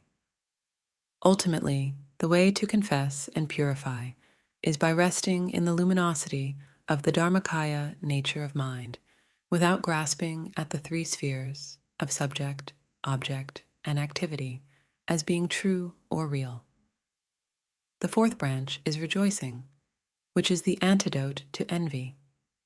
Rejoice at all the virtues accumulated by yourself and others, both those undertaken whilst observing the relative reality of cause and effect, and those pertaining to the absolute truth, such as the practices of emptiness and selflessness. This is a way in which you can accumulate great waves of merit without having to strain your body or your voice, or expending your wealth in offerings. In the past, when an old beggar woman rejoiced from the depth of her heart at the offerings made over 4 months by King Prasenajit to the Buddha and his disciples, it is said that her merit was even greater than the king's. Since rejoicing at negative actions will cause you to accumulate faults in a similar way, do not mistake what is to be avoided for what is to be adopted. The fifth branch of requesting to turn the wheel of the Dharma, and the sixth branch of requesting the noble ones, not to pass into nirvana, both serve as an antidote to delusion. Without someone to teach us the Dharma, we would be like blind people left alone in the desert. We would have no chance of achieving liberation from samsara. So multiply your body and present yourself at the feet of all the Buddhas, Bodhisattvas, and spiritual teachers who have the capacity to teach but do not do so. Offer them wheels and conch shells, and just as Brahma and Indra requested the Buddha in the past, request them to turn the wheel of the Dharma of the three yanas, the vehicles of the Shravakas, Pratyeka Buddhas, and Bodhisattvas, according to the receptivity and needs of different beings. Then pray before all the Buddhas and Bodhisattvas who intend to pass into nirvana, just as the layman Kunda did in the past. Multiply your body countless times and pray with the words, "Until samsara is completely empty and all beings are liberated, do not pass into nirvana, but remain here among us." The seventh branch is the branch of dedication. Consider that the virtue you have just accumulated represents all the merit and positive actions accumulated by yourself and others throughout the past, present, and future. Dedicate it all so that all beings may attain supreme enlightenment. Remember that not only is the virtue you have accumulated illusory and dreamlike, but so too are its recipients. Not grasping at the three spheres of subject, object, or action as being real is what is called free from reference. This is not the same as meditating upon a totally empty state, which is the nihilist view and something you should avoid. Generally, it is said that whichever virtuous action we undertake to perform, we should first arouse the motivation of bodhicitta, perform the virtuous action with the wisdom that is free of all grasping, and seal it with the illusory dedication. All actions that are supported by these three noble principles contribute towards your liberation and are the cause of enlightenment. If your actions lack the three noble principles, then the merit you attain is ordinary merit, and having come to fruition once will then go to waste. Virtuous action embraced with the support of the three noble principles continues to yield beneficial effects 100 times without ever being exhausted, and instead increases further and further. As Shantideva said, the tree of bodhicitta will forever bear fruit and grow unceasingly. Prayer and empowerments. Next, there is the section of fervent prayer and receiving the path empowerments. The attainment of liberation and omniscience is dependent upon the realization of co-emergent wisdom within your mind. Whether or not that realization arises in your mind depends on the blessing of the Master, and whether or not you receive the blessings depends upon your devotion. Drikung Kyopa Rinpoche said, "Unless the sun of devotion shines upon the snow peak of the Master's four kayas, the stream of blessings will never fall. So strive to arouse devotion in your mind." And Rangrik Ripa said, "Expecting to realize non-conceptual wisdom without praying to the precious Master is like waiting for sunshine in a north-facing cave. That way, appearances and mind will never merge. Come to the firm decision that your own root teacher is equal to the Buddhas in terms of qualities, but surpasses the Buddhas in terms of kindness. Firstly, accomplishing the Siddhai, which means the Lord of Refuge for all beings. Soon signifies that he is unstained by disturbing emotion. Guru means Lama, the unsurpassed. Rinpoche means precious jewel. In the same way that precious jewels provide you with all that you need and wish for, the Master is the basis for all goodness and positivity until you attain enlightenment. We pray by saying, "You are the embodiment of the compassion and blessings of all the Buddhas of the 10 directions and 3 times." Panchen Rinpoche's offering to the Gurus, Lama Chopa, says, "Even a single hair from the pores of your body has been well praised as our field of merit that surpasses all the Buddhas of the 10 directions and 3 times, Lord of Refuge, etc. And, adorned with the precious wheels and the 3 kayas of the Sugatas, out of the alluring web of appearances, with skillful means, you manifest in an ordinary form to lead all beings. Lord of Refuge, compassionate Master, to you we pray, the only protector of all beings, my body, my possessions, my heart and soul without hesitation, or the wish to hold anything back, I surrender to you. From now until I attain enlightenment, if I find myself in a state of happiness as my practice of virtue increases, even if I just enjoy a single delicious meal, I shall recognize it as the kindness of the precious Master. When I am suffering from illness or destructive influences, I shall see it as the activity of the Lama, helping me to exhaust negative karma that might cause rebirth in the hell realms. I will understand all good circumstances to be the Master's blessing, and all bad circumstances to be the fault of my past actions. When I find myself in a high situation, I will not become arrogant. And when I find myself in a situation that is low, I will not despair, even if I am reduced to the level of a humble beggar. At all times, during the 6 periods of the night and day, I shall rely on you completely, O Padmasambhava, as being inseparable from my root master. Recite this prayer with such intense and fervent devotion that the hairs on your body stand on end, tears stream from your eyes, and your only thoughts are of your master. Recite the mantra very strongly, as a kind of invocation of your master.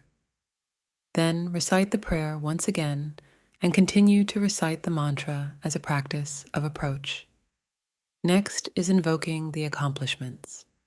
For this you should pray as follows.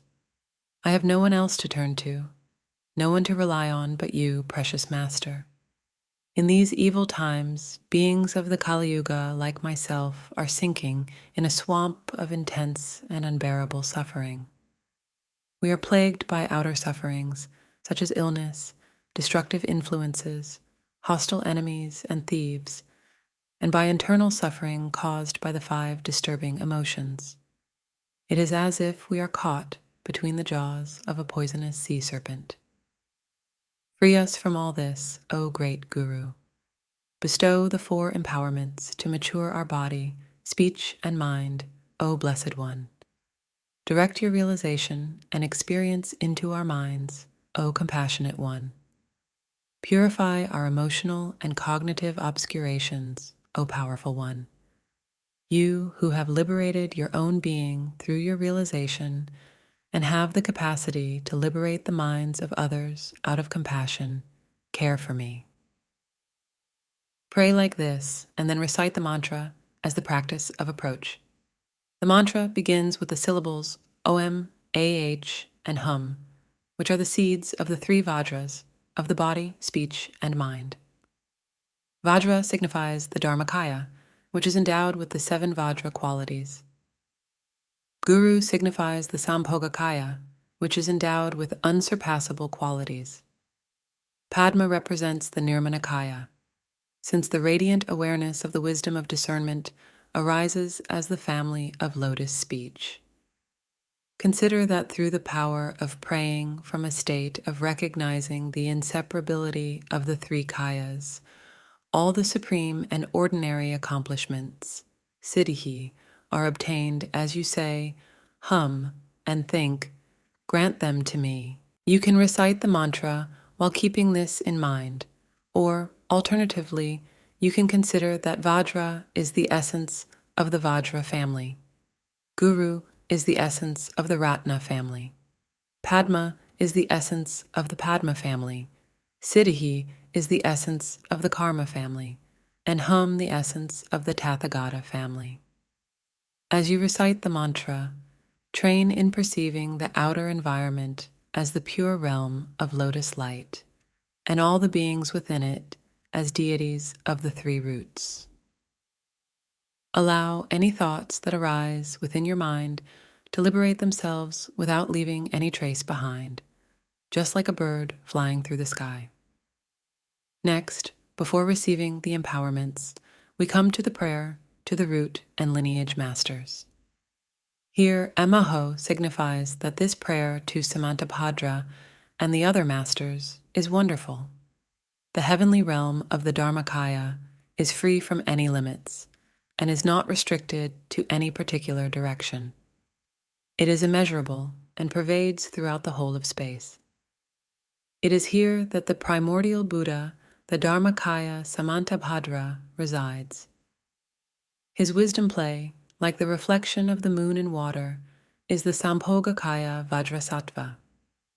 Samantabhadra is like the moon in the sky, and his emanation, Vajrasattva, is like the moon's reflection.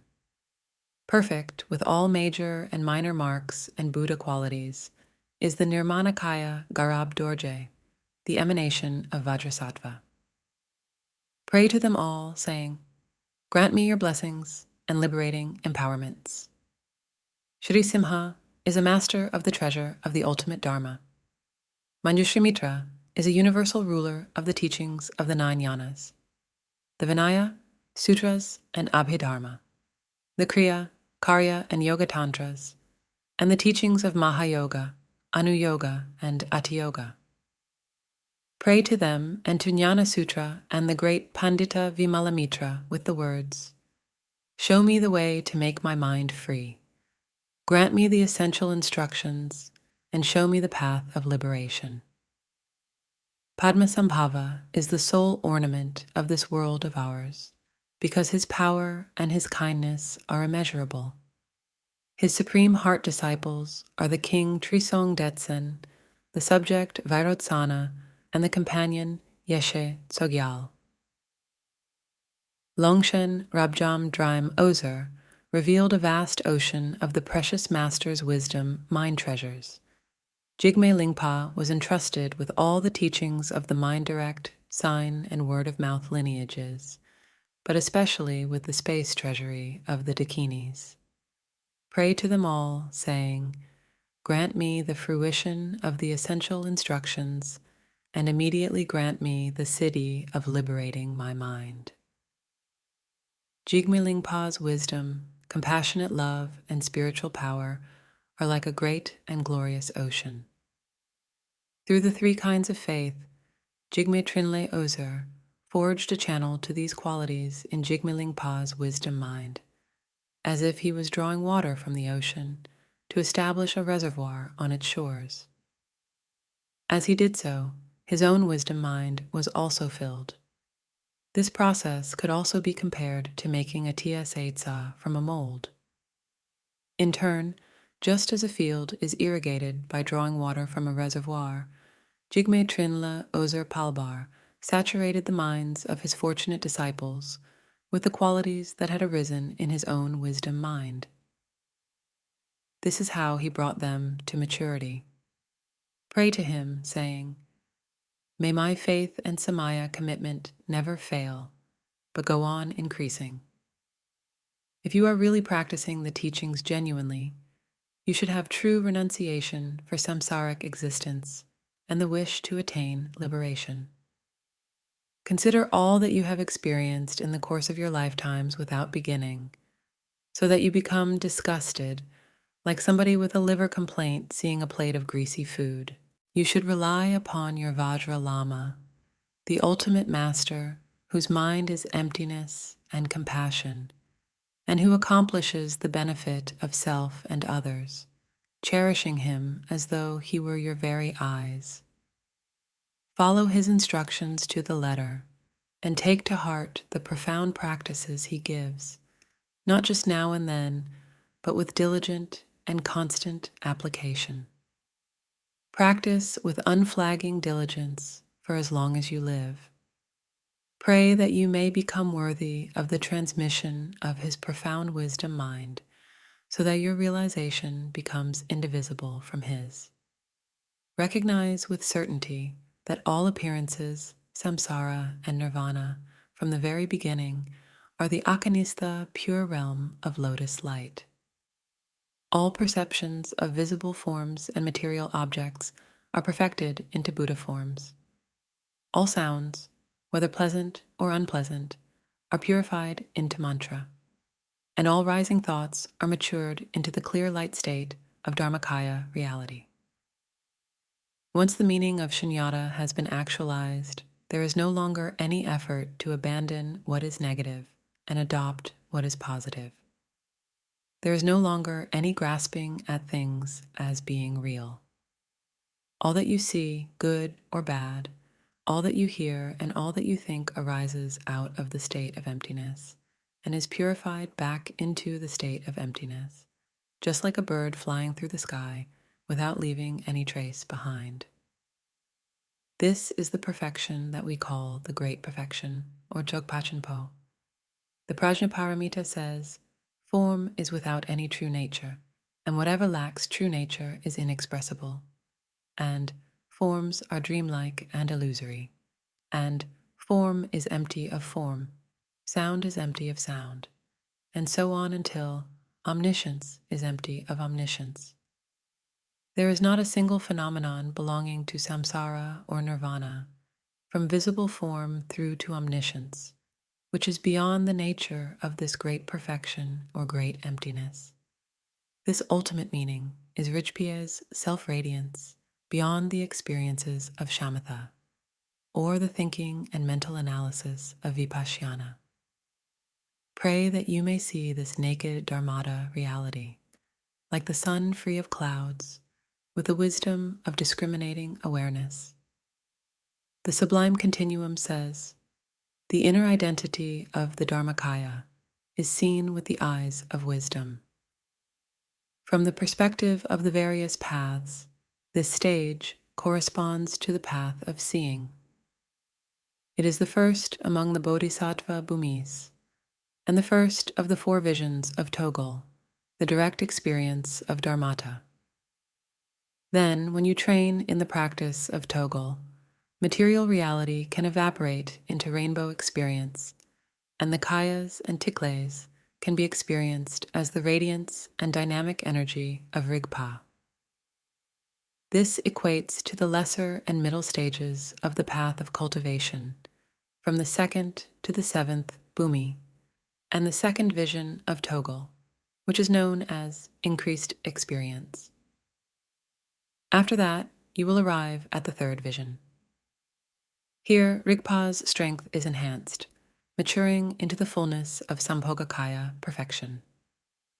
This is equivalent to the greater stage of the path of cultivation, from the 7th to the 10th bhumi. This is the point at which you perceive directly the Sambhogakaya fields and the Buddhas of the 5 families together with their consorts. Finally, you reach the level where all perception of phenomenal reality wears out, and the conceptual mind dies into the state of total enlightenment. This is the 4th vision, the fruition of Jogpa Chenpo, and it is equivalent to the path of no more learning or the level of Buddhahood, the 11th bhumi of universal radiance. Pray that you may gain the stronghold of the youthful Vas body, the meaning of which has been explained above, free from birth and death, the Dharmakaya with its twofold purity. If you accomplish the practice of the great Ati-yoga and obtain the confidence of the ultimate state of the dissolution of phenomena beyond the ordinary mind, there will be no need for you to wander in the bardos. But if you do not master the practice in this life, your gross physical body will not be liberated into the pure space of the rainbow body. Then, when the constituents of life fall apart at the completion of the stages of dissolution at death, you should recognize the ground luminosity as the Dharmakaya, pure from the beginning, as soon as your consciousness reawakens. At this point, the ground luminosity will dawn in the minds of all beings, without exception.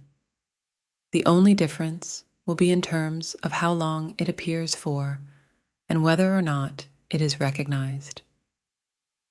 If you do recognize the Dharmakaya, you will be liberated. For those who have gained some familiarity with the practices of Khyrim or Togol, the appearances of the bardo of Dharmata experience will arise in Sambhogakaya forms, and they will be liberated through meditating on their illusory nature.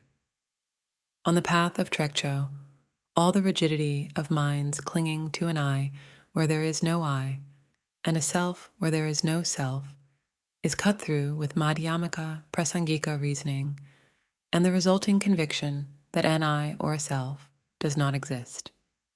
Then, by examining where mind arises, dwells, and ceases, you become certain of the absence of any true reality. In Togol, all apparent objects are understood to be the energy and display of mind and are brought to perfection by the mind itself. So in the bardos, at first when you lose consciousness or stray into delusion, meditate immediately on the meaning of selflessness and use your familiarity with the kayas of the deities in Togol, or meditate on the illusory form of the deity as in Khyrim. Pray that through the power of such practices you may be liberated as naturally as a child running into its mother's lap.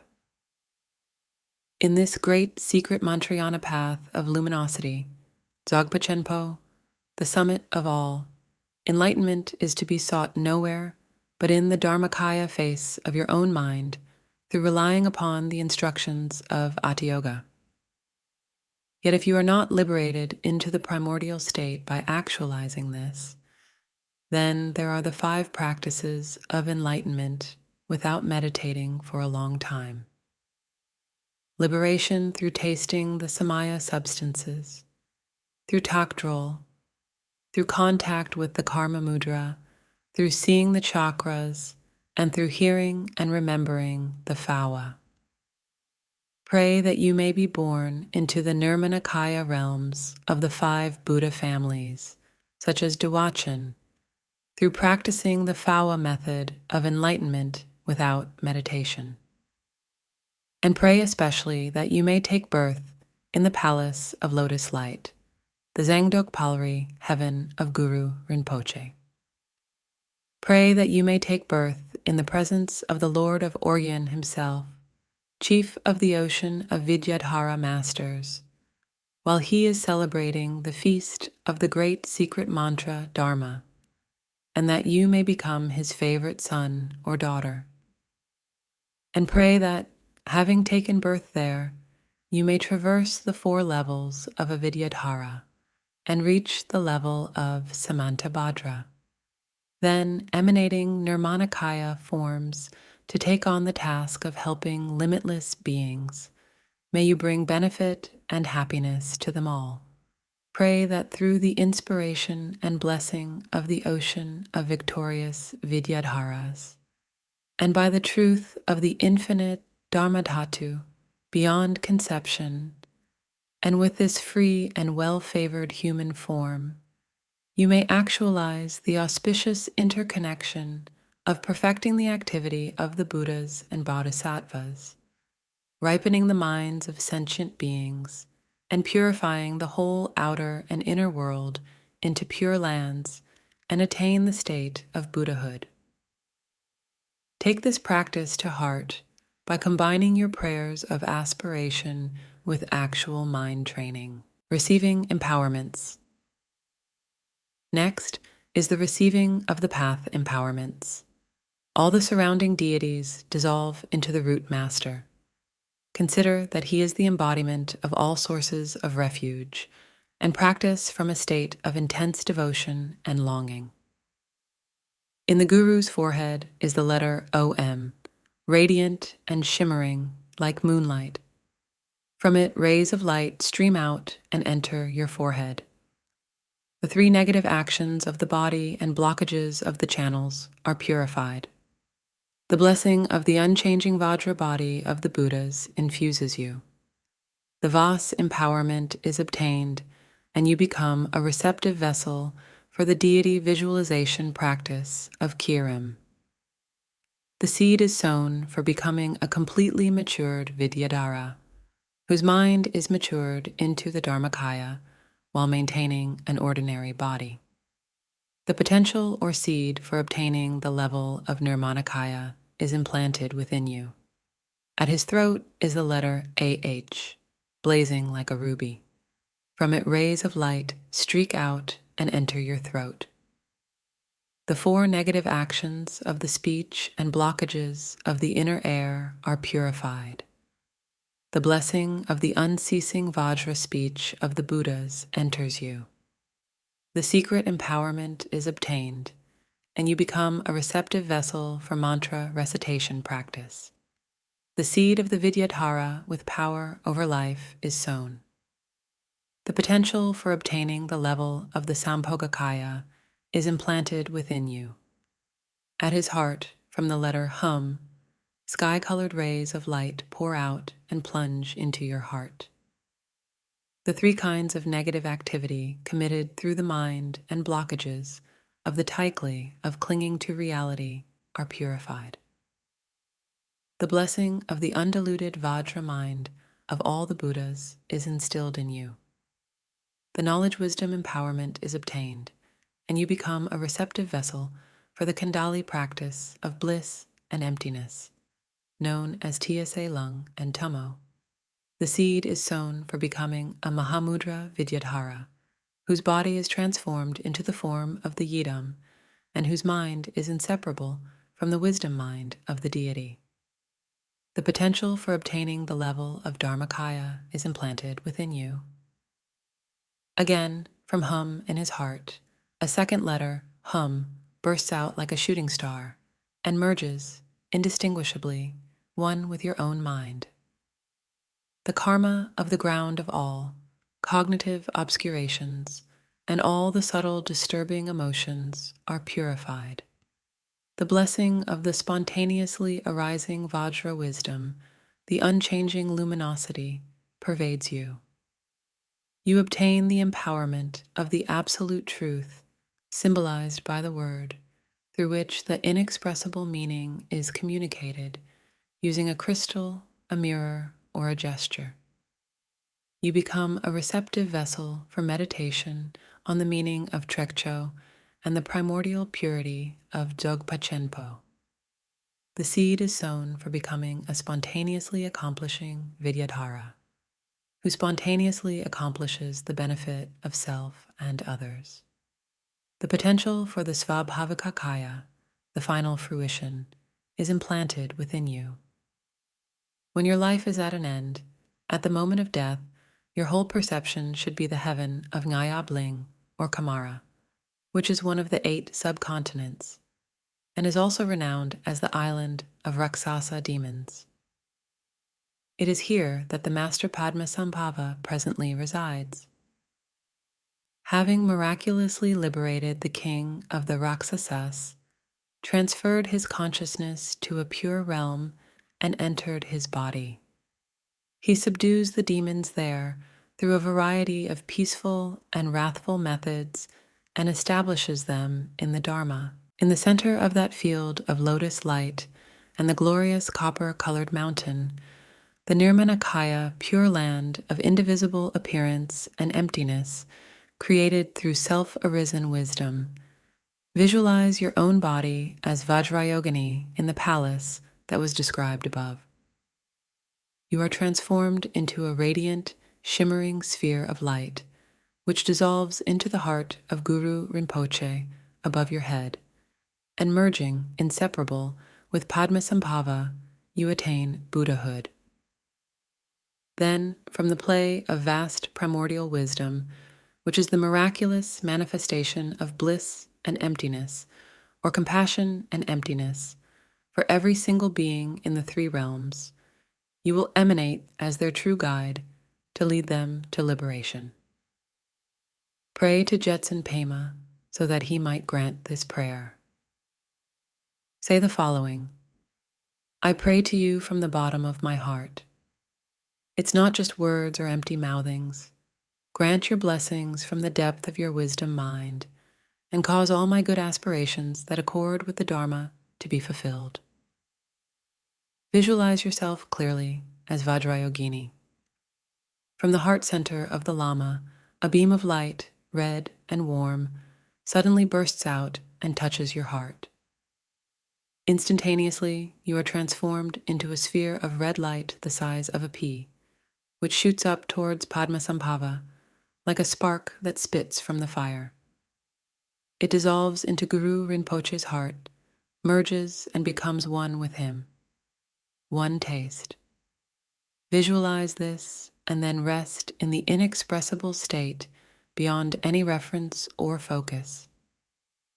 If you are able to breathe your final breath in this state at the moment of death, then you will achieve the king of all Phawas, transference to the Dharmakaya through the seal of the view.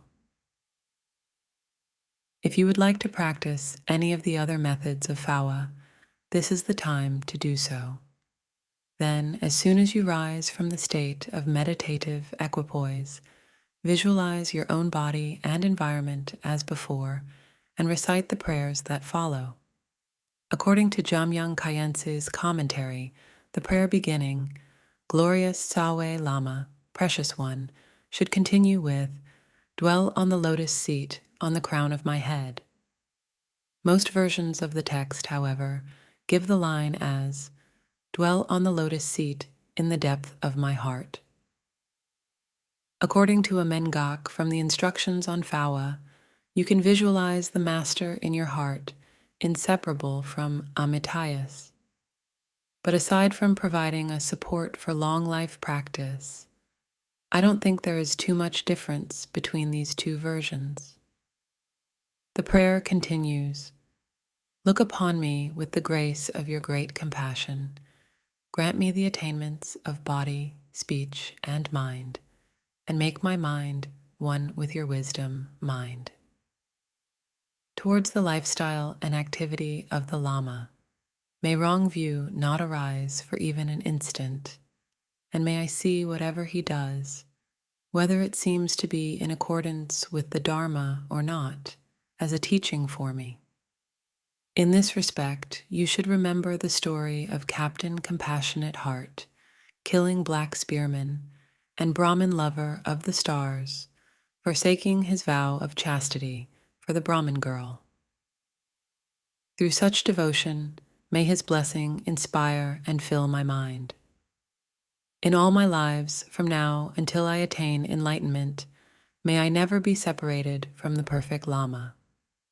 And having benefited fully from the splendor of the sacred Dharma, may I perfect the qualities of the 5 paths and 10 bhumis, and swiftly attain the sublime level of Vajradhara.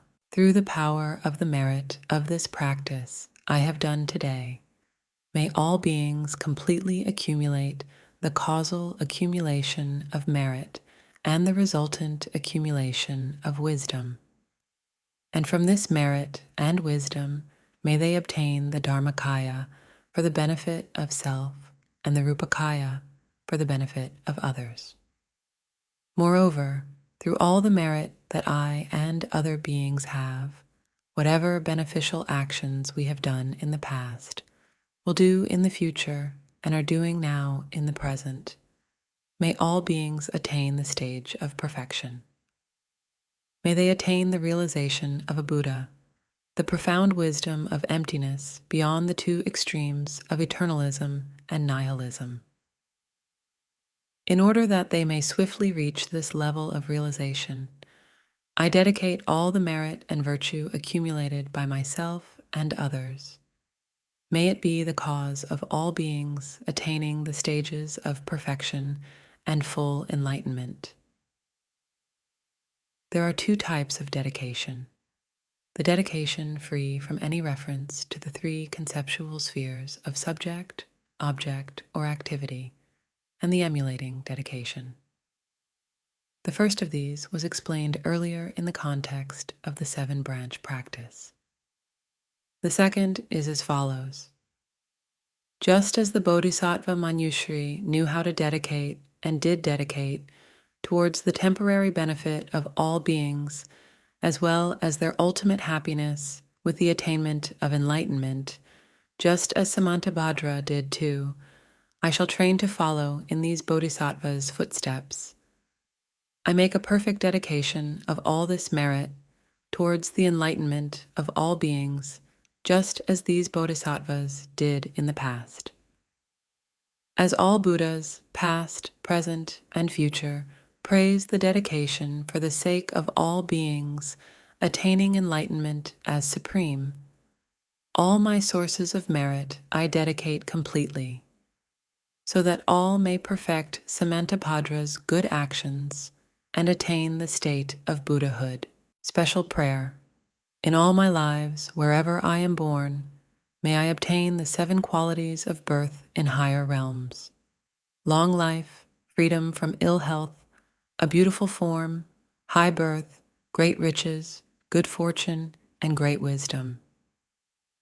As soon as I am born, may I meet the Dharma and have the freedom to practice it correctly.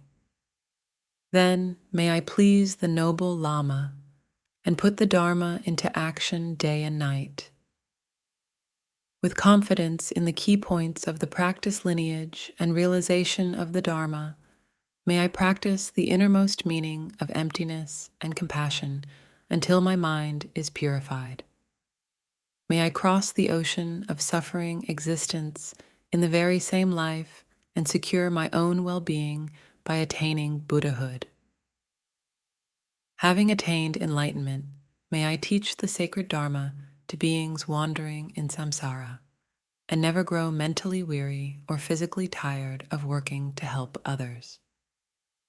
Through my vast, impartial service and waves of virtuous activity for the benefit of others, may all beings, as limitless as space, attain Buddhahood together as one in a single gathering.